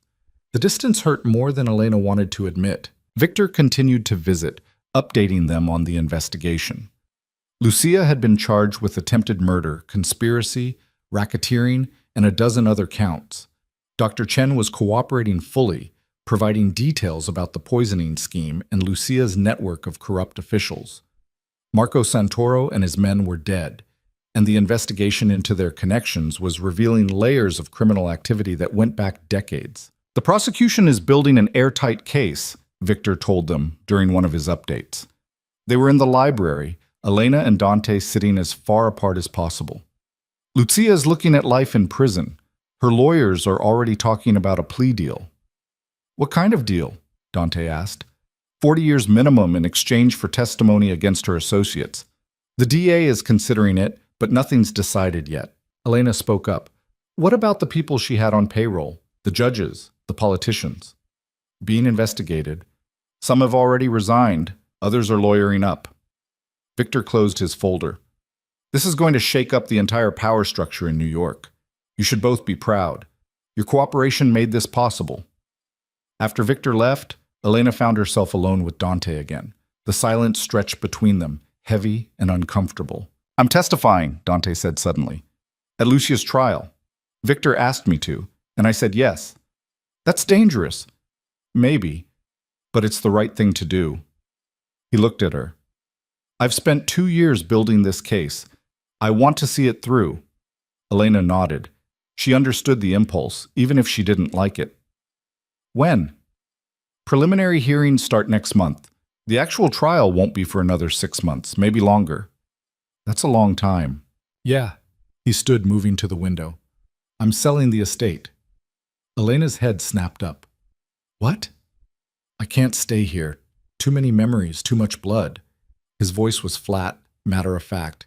I'm buying a place in the city, smaller, cleaner. Where will I go? The question came out before she could stop it. Dante turned to look at her, something like hope flickering in his eyes. Wherever you want. Your apartment in the city is still there, still yours, or if you want something new, I can help with that. I meant my job. Am I still employed? The hope dimmed. If you want to be. But I don't need a nurse anymore, Elena. I haven't for weeks. She knew that. She'd known it for a while, but hadn't wanted to acknowledge it. So what am I then? That's up to you. The weight of the question hung between them. What was she? His employee? His girlfriend? A witness to his crimes? Someone who'd gotten caught up in his world and didn't know how to get out? I don't know, she said honestly. Then figure it out. His voice was gentle. Take all the time you need. I'm not going anywhere. A week later, Elena was packing her belongings when she found the notebook. It was tucked into a drawer in the medical supply closet, a small spiral-bound book filled with Dante's handwriting. Curious, she opened it and began to read. The entries were dated, starting from about 3 months ago, shortly after she'd been hired. They were brief clinical observations about his health, medication responses, recovery progress. But as she flipped through the pages, the tone changed. The entries became more personal, less about medical facts and more about her. The way she hummed while she worked, the way she argued with him when he was being stubborn, the way her face softened when she thought no one was looking. One entry, dated the night of his fever, stopped her cold. She told me she loves me. Thought I was unconscious. Maybe I was, hard to tell. But I heard her, and I wanted to tell her I love her too, but my mouth wouldn't work. Maybe that's better. She deserves someone better than me. Someone who isn't neck-deep in violence and lies. Someone who can give her a normal life. But I'm too selfish to let her go. Elena sat down hard, the notebook clutched in her hands. He'd heard her. That first night, when she'd confessed everything she'd been feeling, he'd been aware enough to understand, and he'd carried that knowledge for weeks without saying anything. She kept reading. Entry after entry, Dante had documented his feelings, his fears, his desperate hope that maybe, somehow, she'd choose to stay. The last entry was dated 2 days ago. She won't look at me anymore. Can't blame her. I lied, put her in danger, nearly got her killed. Victor says I should give her space, let her make her own decision. He's right, but it's killing me. I keep thinking about that moment in the foyer when Marco had his gun on her. I've never been that scared in my life. Not for myself. For her. I would have done anything, said anything, to keep her safe. I still would. Even if she decides to leave, I'll make sure she's protected. It's the least I can do after everything I've put her through. Elena closed the notebook, her vision blurred with tears. She sat there in the empty supply closet, surrounded by boxes of medical equipment she'd never use again, and let herself cry. She cried for the fear she'd been carrying, for the trust that had been broken, for the impossible situation they'd found themselves in. But underneath all of that, she cried because she knew what her decision was. She'd known for days but had been too afraid to admit it. She loved him. Despite everything, despite the lies and the danger and the absolute mess of his world, she loved him. And love, she was learning, wasn't about perfect circumstances or easy choices. It was about choosing to stay even when leaving would be simpler. Elena wiped her eyes, tucked the notebook into her bag, and went to find Dante. He was in his office, surrounded by legal documents and file boxes. He looked up when she entered, wariness in his expression. I read your notebook, she said without preamble. Dante went very still. That was private. I know. I'm sorry. She closed the door behind her. But I needed to understand. Understand what? Why you did what you did.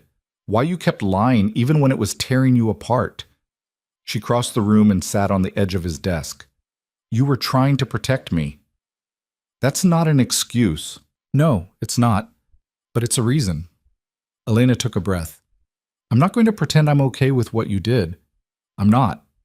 You should have told me the truth sooner, should have trusted me to handle it. I know. But I also understand why you didn't, and I understand that you're not perfect, that you're going to make mistakes, that this whole relationship thing is new territory for both of us. Dante looked at her, something like hope starting to show through the wariness. What are you saying? I'm saying I'm choosing to stay. Elena reached for his hand. Not because you're asking me to, not because I'm trapped here. Because I want to. Because I love you, and I think maybe we can figure this out together. Elena, I have conditions. She held up a hand, cutting him off. No more lies, ever. I don't care how scary the truth is, I need to hear it, and no more making decisions for me. We're partners, or we're nothing. Partners? Dante repeated, his voice rough. I can do that. Can you? Really? She searched his face. Because I need you to understand what I'm asking. I'm not your employee anymore. I'm not someone you can protect and control. I'm your equal, and I need you to treat me that way. I will. He stood, pulling her close. I swear to you, Elena, no more lies, no more secrets. Whatever comes next, we face it together. She kissed him then, hard and desperate, pouring weeks of fear and frustration and love into it. When they finally broke apart, both breathing hard, Dante rested his forehead against hers. I love you, he said quietly. I should have said it sooner. I love you, and I'm sorry for everything I put you through. I love you too. Elena touched his face, her fingers tracing the edge of the bandage. Even when you're being an idiot. He laughed, the sound startled and genuine. I'm going to be an idiot a lot, aren't I? Probably, but I'll be right there with you, being an idiot in my own way. They stayed like that for a long moment, holding each other, letting the weight of the past weeks finally begin to lift. So what now? Dante asked. Now we figure out what comes next. Elena pulled back just enough to look at him. You're selling the estate? Already have a buyer. The deal closes in 3 weeks. And the place in the city? A loft in Tribeca. 3 bedrooms, lots of light. I thought maybe you'd want to help me furnish it. Elena smiled. I'd like that. And after the trials are over, after everything settles down, Dante hesitated. I want to start a foundation. Use the legitimate parts of the business to fund programs for at-risk kids, education initiatives, things that actually help people. That sounds good. Victor thinks I'm crazy, says I'll be bored out of my mind. Will you? Maybe. But I'm tired of being part of the problem. He touched her face. I want to try being part of the solution for once. Elena kissed him again, softer this time. Then let's do it. Together. The next 3 weeks were a whirlwind.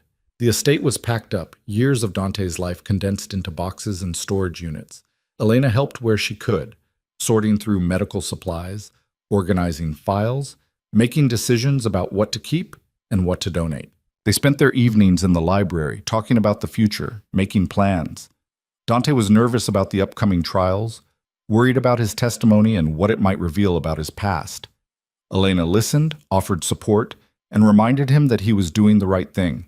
Victor visited frequently, sometimes to discuss legal matters, sometimes just to check in. He seemed pleased that Elena had decided to stay, though he never said it outright. You're good for him, Victor told her one afternoon while Dante was on a phone call. He's more grounded with you around. He's good for me too, Elena said, even when he's impossible. Especially then, Victor smiled. Dante needs someone who won't let him get away with his bullshit. You're one of the few people who calls him on it. Someone has to. The day the estate sale closed, Elena and Dante stood in the empty foyer, looking at the space where so much had happened. The crime scene tape was gone, the damage repaired, but the memories remained. Any regrets? Elena asked. About selling? No. Dante took her hand. This place was my father's dream, not mine. I'm ready to let it go. They walked out together, leaving the keys with the real estate agent, and drove into the city. The loft was everything Dante had promised. Bright, modern, with floor-to-ceiling windows that overlooked the Hudson River. Elena walked through the empty rooms, imagining what they could become.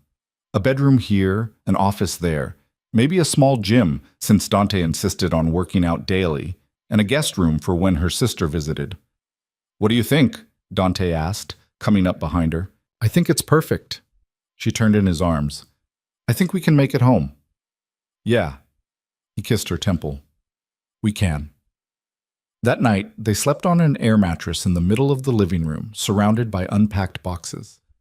It was uncomfortable and slightly ridiculous, but Elena couldn't remember the last time she'd been this happy. "Can I ask you something?" she said into the darkness. "Anything. That night when you had the fever, you really heard me? The whole confession? Every word. Why didn't you say anything?" Dante was quiet for a moment. "Because I thought you'd realize you were making a mistake, that you'd said it in a moment of panic, and once I recovered, you'd take it back." "I wouldn't have. I know that now." He pulled her closer. "But then, I couldn't risk believing it was real." Elena threaded her fingers through his. "It was real. It is real." "I know." They fell asleep like that, tangled together on the air mattress, the city lights filtering through the windows. And for the first time in weeks, Elena slept without nightmares. The preliminary hearings began a month later. Elena sat in the courtroom gallery, watching as Dante took the stand and recounted everything he'd witnessed over the past 2 years. His testimony was clear, detailed, devastating to the defense. Lucia sat at the defendant's table, her expression cold and controlled. But when Dante described her role in the poisoning scheme, her attempt to have him killed, Elena saw a flicker of rage cross her face. The hearing lasted 3 days. By the end, the judge had ruled there was sufficient evidence to proceed to trial. Lucia's bail was revoked, and she was remanded to custody. As she was led out of the courtroom, Lucia's eyes found Elena's. The look she gave was pure venom, a promise of retribution that made Elena's skin crawl. "Ignore her," Dante said quietly, his hand finding Elena's. "She can't hurt us anymore."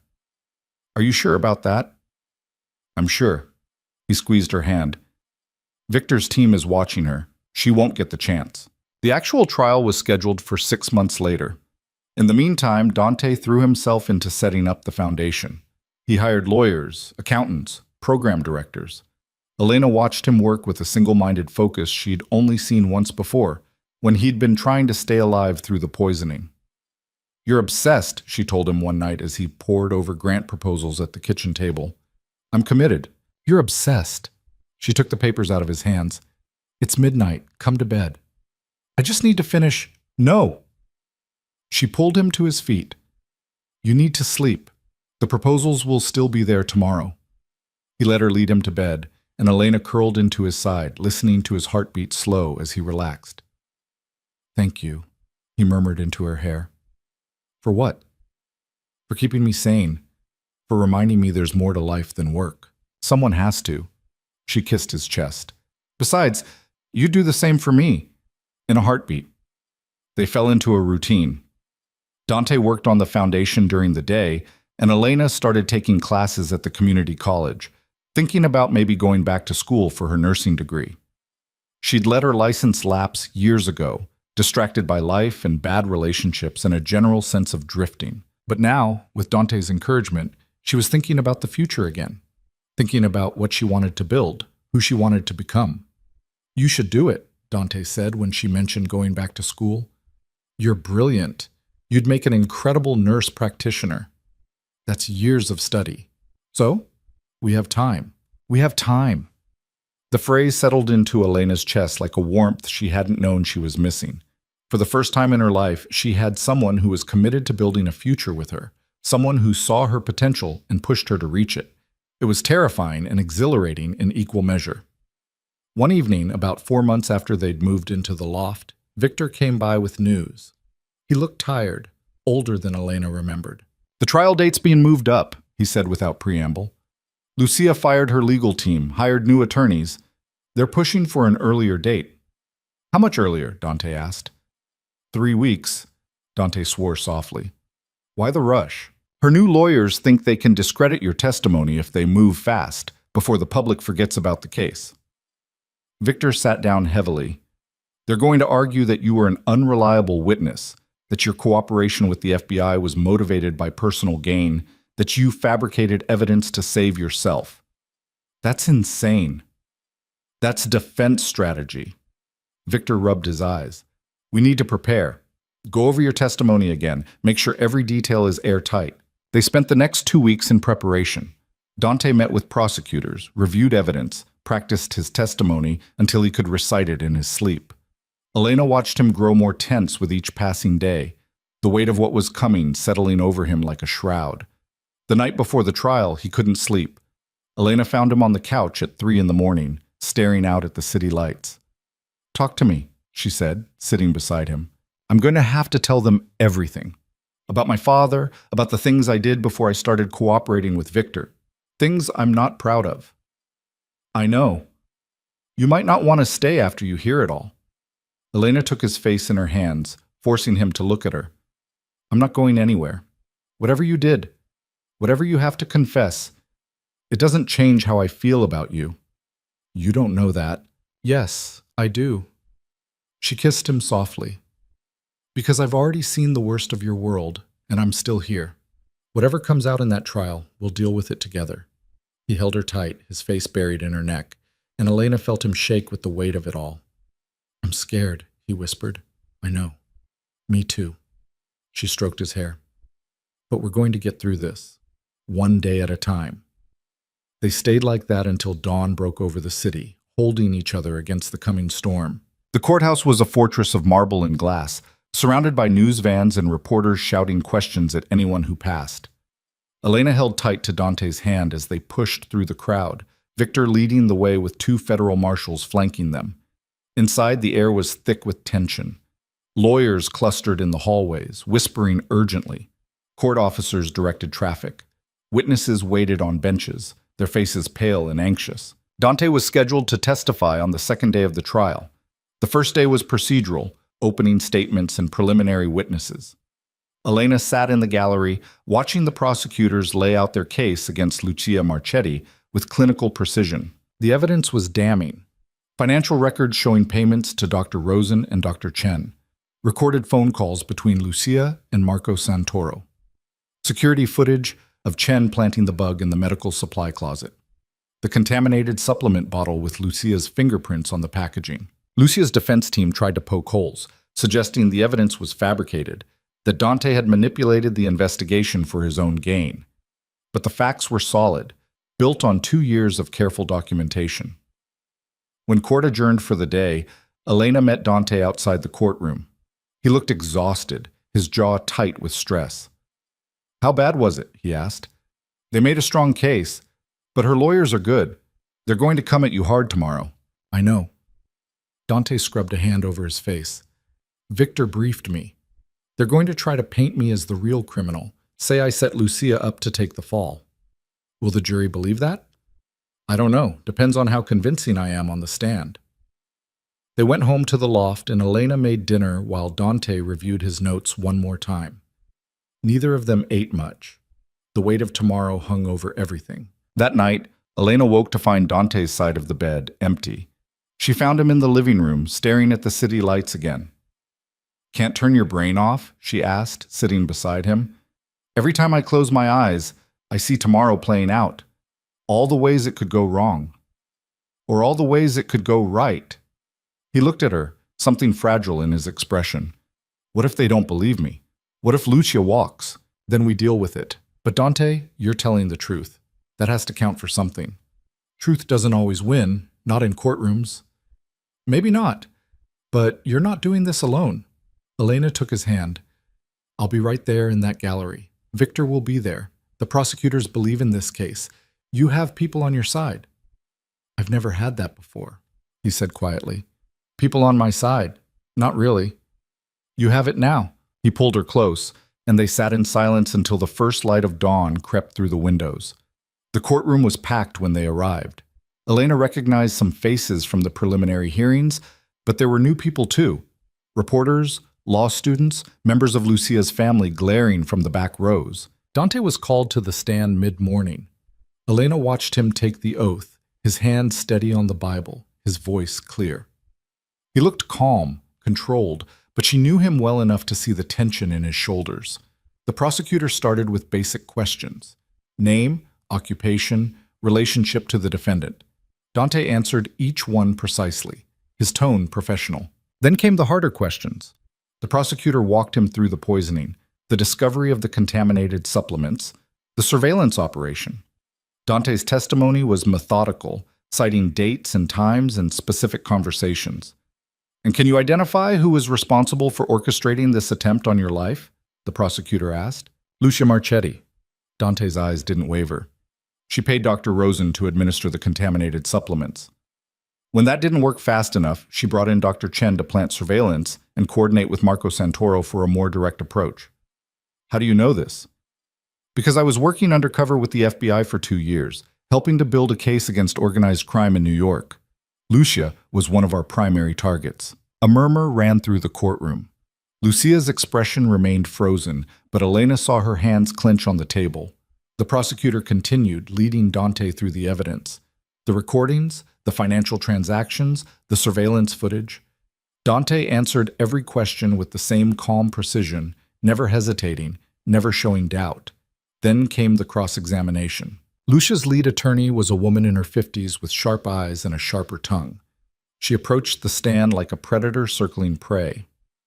Mr. Marlowe, you've admitted to working undercover for the FBI for 2 years. Is that correct?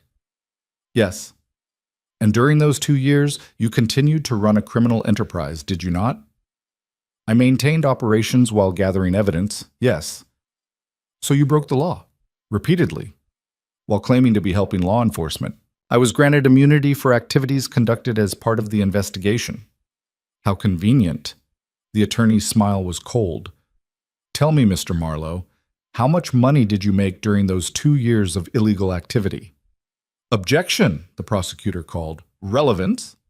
Your Honor, I'm establishing that the witness had a financial incentive to fabricate evidence against my client. The judge allowed it, and Dante had to detail his earnings. The numbers were staggering, even to Elena. Millions of dollars flowing through accounts, most of it now seized by the government as part of the plea agreement. So you profited handsomely from your criminal activity, and then you turned on my client to save yourself from prosecution. Is that accurate? No.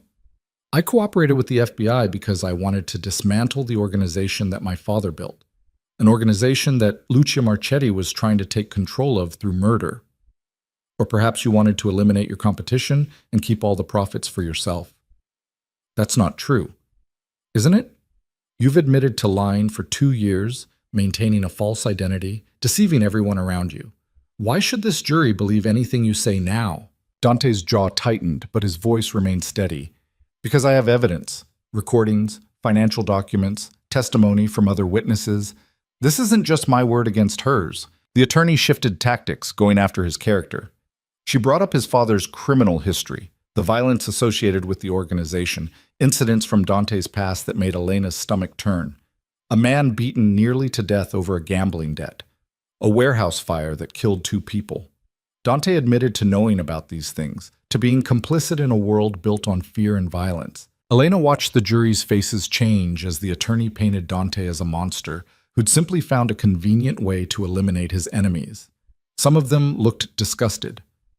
Others looked skeptical of everything he'd said.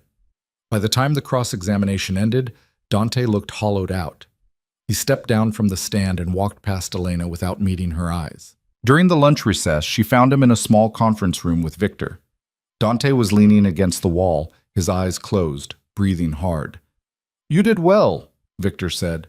She tried to rattle you, but you held firm. The jury hates me. The jury is processing a lot of information. That's normal. Victor packed up his notes. The prosecutor has redirect this afternoon. She'll rehabilitate your testimony. Will it be enough?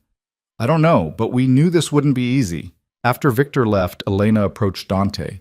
He still wouldn't look at her. Hey, she said softly. Talk to me. You heard what she said. All of it's true, Elena. The violence, the people who got hurt because of me. I can't take any of that back. I know. And you're still here. Where else would I be? She touched his face, forcing him to meet her eyes. You think I didn't know your past was ugly? You think I didn't understand what your world was like? Understanding and hearing the details are different things. Maybe, but it doesn't change how I feel about you. Elena's voice was firm. You're not that person anymore, Dante. You're trying to make things right. That counts for something. Does it? To me it does. And hopefully to the jury too. The afternoon session went better.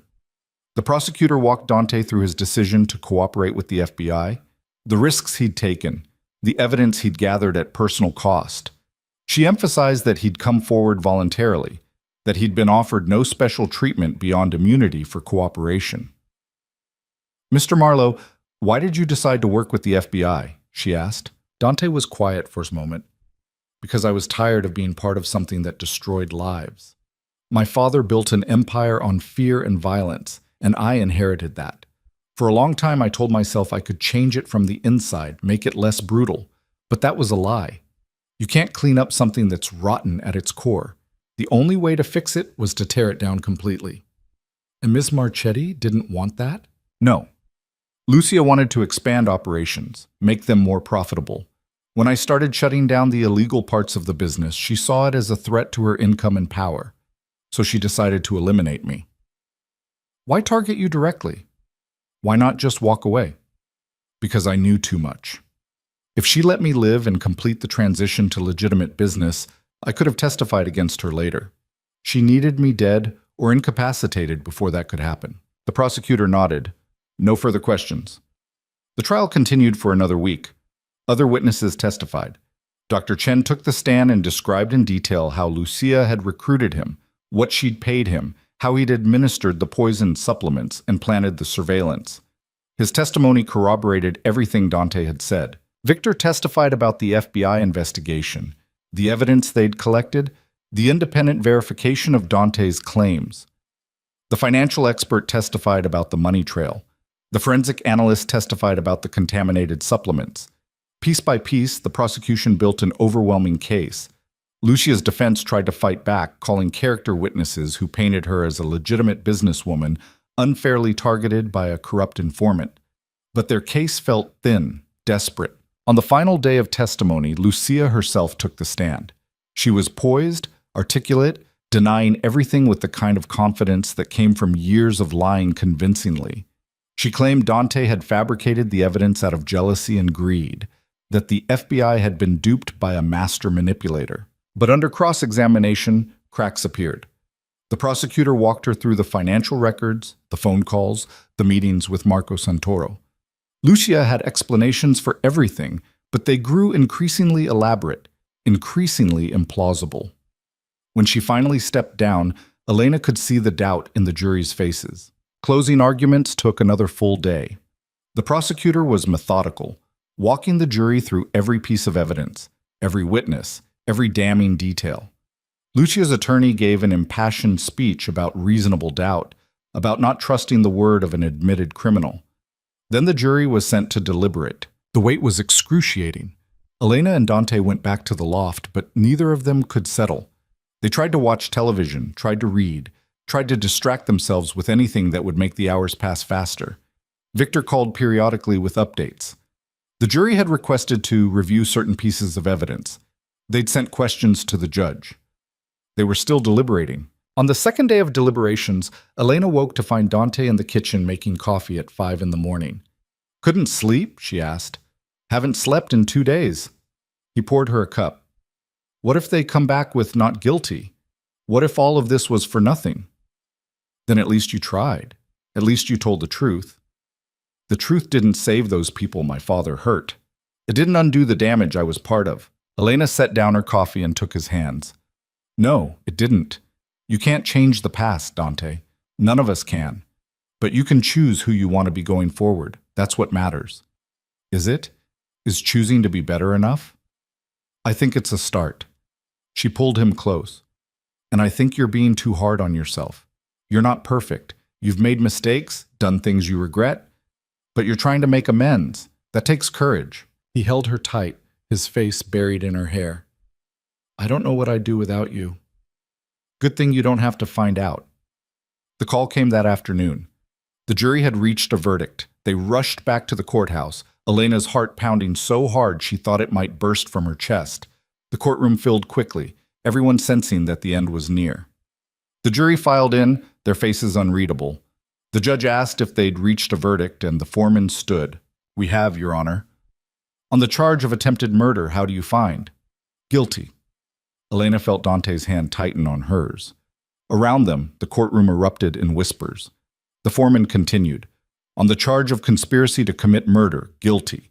On the charge of witness tampering, guilty. On the charge of racketeering, guilty. Count after count, the verdict was the same. Guilty on all charges. Lucia's face remained expressionless, but Elena saw her shoulders stiffen, saw the tiniest tremor in her hands. The judge scheduled sentencing for 3 weeks later and dismissed the jury. As Lucia was led out in handcuffs, her eyes found Dante's one last time. The hatred there was palpable, but it was impotent now. She'd lost. Outside the courthouse, reporters swarmed. Victor handled them, giving a brief statement about justice being served. Dante said nothing, just held Elena's hand and let Victor do the talking. They went back to the loft, and for a long time they just sat together in silence. The relief was overwhelming, but so was the exhaustion. "It's really over," Elena said finally.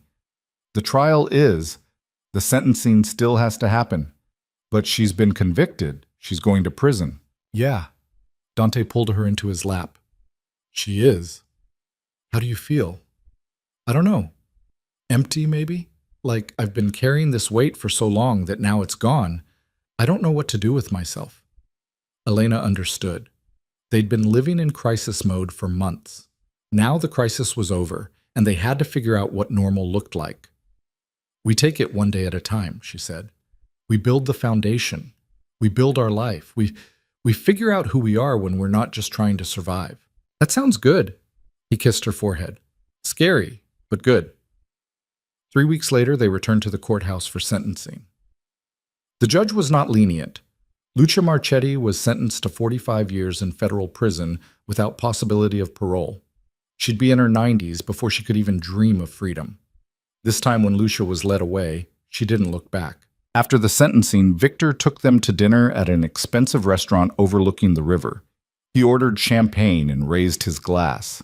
"To justice," he said, "and to both of you for having the courage to see this through." "To new beginnings," Elena added. They clinked glasses, and for the first time in months, the conversation wasn't about trials or testimony or danger. They talked about Victor's plans to retire from undercover work, about the foundation Dante was building, about Elena's acceptance into nursing school. The future felt real now in a way it hadn't before. Over the next few months, life settled into a rhythm. Dante threw himself into the foundation work, hiring staff and developing programs for at-risk youth. Elena started classes, rediscovering her love of learning and the satisfaction of helping people. They had their struggles. Dante still had nightmares sometimes, waking up convinced that Lucia had escaped or that Marco was breaking into the loft. Elena had moments of anxiety, sudden flashes of fear when she was alone or when someone unexpected came to the door. But they worked through it together. They went to therapy, both individually and as a couple. They learned how to communicate better, how to support each other without trying to fix everything. 6 months after the trial, the foundation opened its first community center in the Bronx. It offered after-school programs, tutoring, mentorship, and counseling services. Dante gave a speech at the opening ceremony talking about second chances and the importance of breaking cycles of violence. Elena stood in the crowd, watching him, and felt pride swell in her chest. This man who'd been raised in darkness was building something bright. That night, they celebrated back at the loft with takeout and cheap wine. Elena had an early class the next morning, but she didn't care. Some moments were worth being tired for.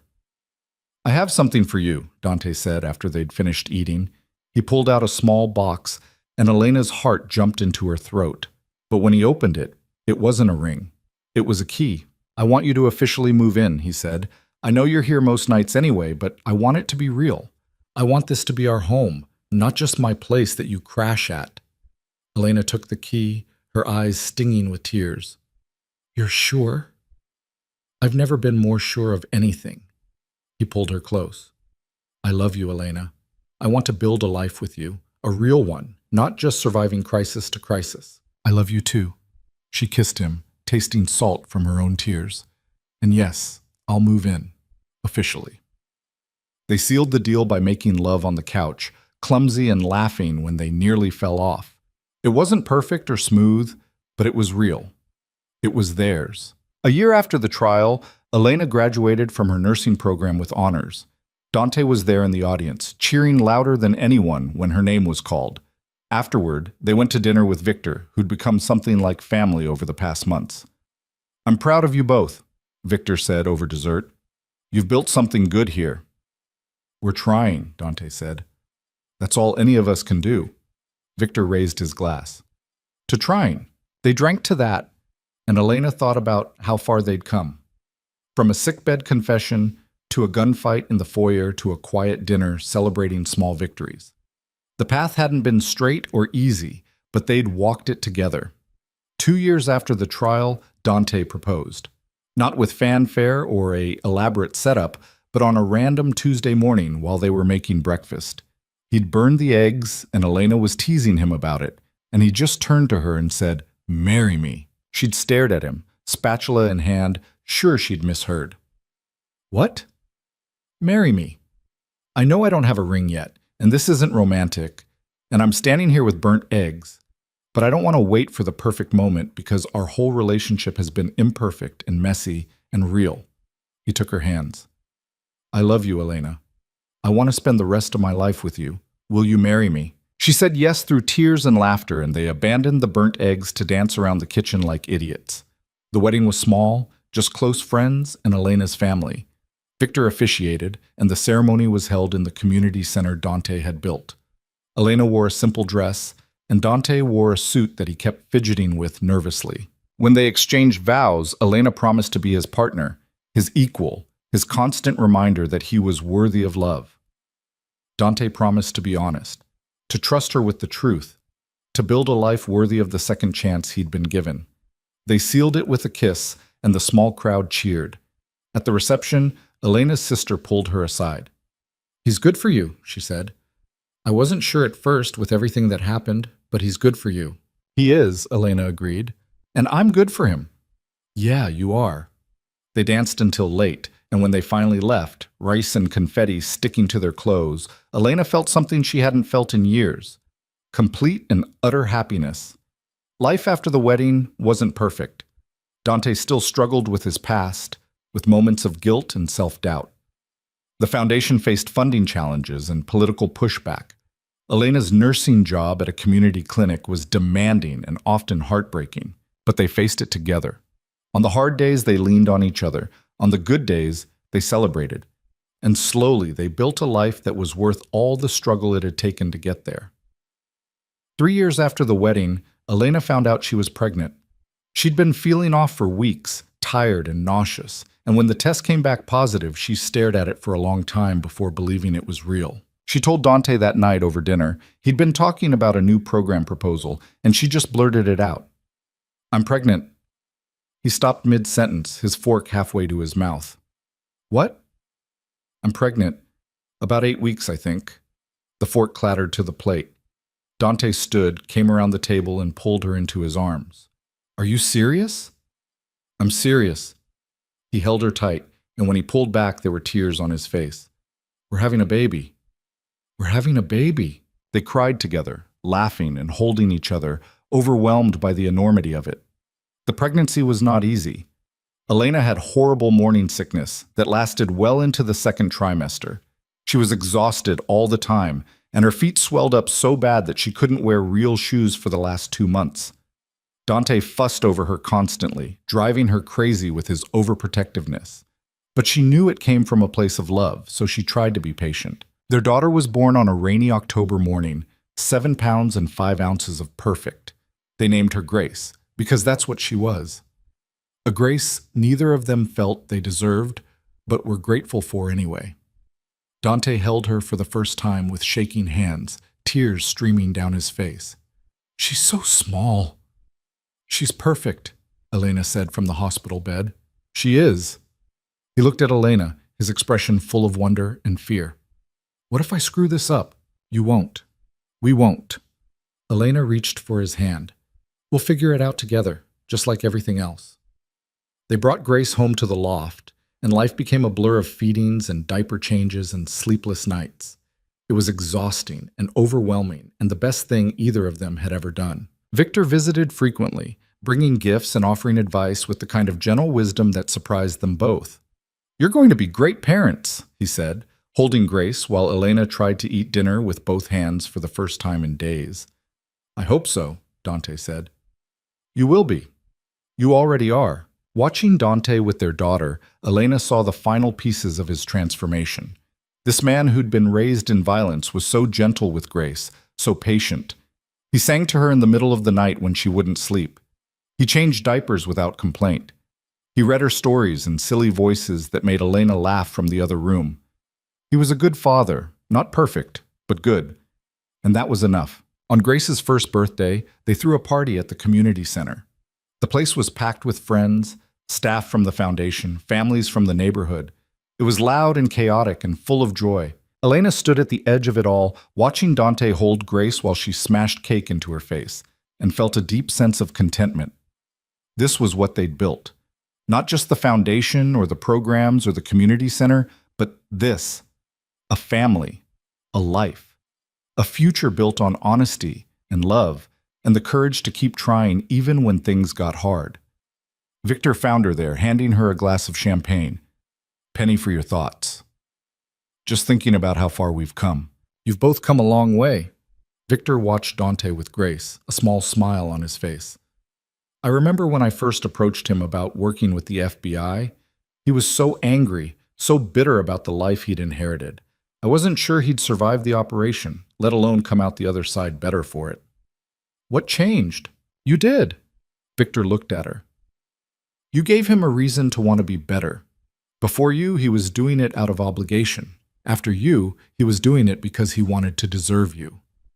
Elena felt tears prick her eyes. He always deserved better than what he was given. "Maybe, but he had to believe that himself. You helped him see it." They stood together in comfortable silence, watching the party unfold around them. That night, after everyone had gone home and Grace was asleep in her crib, Elena and Dante sat on the couch with the lights off, just the glow of the city filtering through the windows. "Thank you," Dante said quietly. "For what?" "For staying, for believing in me when I didn't believe in myself, for building this life with me." Elena leaned into him. "You don't have to thank me. This is what love is. Choosing each other every day, even when it's hard. I choose you," he said. "Every day, for the rest of my life, I choose you." "I choose you too." They sat there in the dark, holding each other, while their daughter slept peacefully in the next room. The past was behind them, full of mistakes and pain and hard-won lessons. The future stretched ahead, uncertain but full of possibility. And in that moment, Elena understood something fundamental about love and redemption. It wasn't about erasing the past or pretending it didn't happen. It was about acknowledging the damage, doing the work to heal, and choosing to build something better from the wreckage. Dante would never be able to undo what his father had built or erase his own complicity in that world. But he could spend the rest of his life trying to make amends, trying to be better, trying to create something good from the ashes of something terrible. And Elena would be there beside him, not because she was trying to save him, but because she'd chosen to love him. All of him. The darkness and the light, the past and the potential, the man he'd been, and the man he was becoming. That was what loyalty meant. Not blind devotion or willful ignorance, but clear-eyed commitment to walking through life together, holding each other accountable, supporting each other's growth. As the years passed, the foundation grew. They opened centers in 3 more boroughs, launched scholarship programs, partnered with schools and community organizations. Dante traveled frequently, speaking about second chances and breaking cycles of poverty and violence. Elena went back to work part-time at the clinic, balancing motherhood with her passion for nursing. Grace grew into a curious, bright child who asked endless questions and had her father wrapped around her tiny finger. They had another child, a son they named James after Elena's grandfather. And then, a few years later, a surprise third pregnancy resulted in twin girls who kept them on their toes in ways they'd never imagined. Their life was full and messy and exhausting. They argued sometimes about parenting and finances and whose turn it was to do the dishes. They had moments of frustration and doubt, but they always came back to each other, always chose to work through it rather than walk away. On their 10th wedding anniversary, they went back to the courthouse where Lucia's trial had taken place. It had been converted into a museum of legal history, and they walked through the exhibits hand in hand. "Do you ever think about her?" Elena asked as they stood in front of a display about organized crime trials. "Sometimes. I wonder if she has regrets, if she thinks about how differently things could have gone if she'd made different choices. Do you have regrets? Dante considered the question. About the past? Yeah, plenty. But about everything that came after? No, I wouldn't change any of it. Not if it meant losing you. Elena squeezed his hand. I wouldn't change it either. They left the museum and walked to the community center, where a celebration was already underway. 10 years of operation, thousands of lives touched, dozens of success stories. Young people who'd gone to college, started businesses, broken free from the cycles that had trapped their parents. This was Dante's real legacy, not the empire his father had built or the crimes he'd been complicit in, but this. Hope, opportunity, second chances. During the speeches, Elena watched him stand at the podium and talk about the importance of believing people could change. His voice was steady, confident, full of the hard-earned wisdom that came from having walked that path himself. I'm not going to stand here and tell you I'm a hero, he said. I'm not. I was part of a system that hurt people, that destroyed families, that perpetuated violence. I can't take that back. But what I can do is spend the rest of my life trying to build something better. And I hope that by sharing my story, I can help others see that change is possible. That no matter how far you've fallen, you can get back up. It won't be easy. It won't be quick, but it is possible. The crowd applauded and Dante stepped down from the podium. He found Elena in the crowd, and she saw the vulnerability in his eyes. He still needed reassurance sometimes, still struggled with believing he deserved the redemption he'd worked so hard for. She mouthed, I love you, and watched his expression soften with relief. That night, after the kids were asleep and the house was quiet, they sat on the balcony overlooking the river. The city stretched out before them, a million lights twinkling in the darkness. Do you think we made a difference? Dante asked. I know we did. I see it every day at the clinic, every time one of the foundation kids tells me about their dreams. We made a difference. Good. He pulled her close. That's all I wanted, to leave the world a little better than I found it. Elena rested her head on his shoulder, breathing in the familiar scent of him. You did more than that.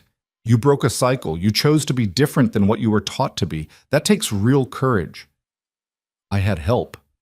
We all need help. That's not a weakness, Dante. That's being human. They sat in comfortable silence, watching the city breathe below them. Somewhere out there were people struggling with the same demons Dante had faced. People trapped in cycles of violence and poverty and hopelessness. And somewhere, too, were people who'd been helped by the foundation, who'd been given a chance to build something better. Life wasn't perfect. It was complicated and messy and full of struggle. But it was also full of possibility, of moments of grace, of love that persisted even when everything else fell apart. Elena had learned that love wasn't about finding someone perfect. It was about finding someone who was willing to grow, to change, to do the hard work of becoming better.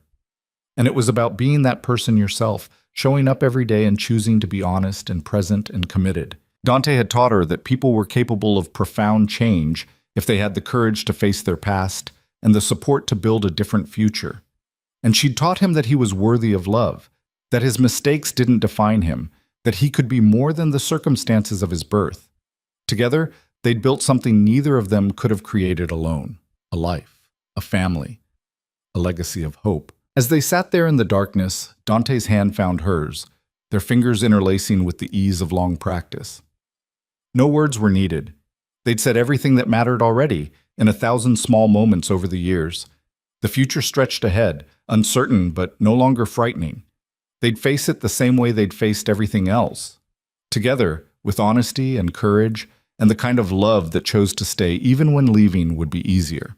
And that, Elena thought, was enough. More than enough. It was everything.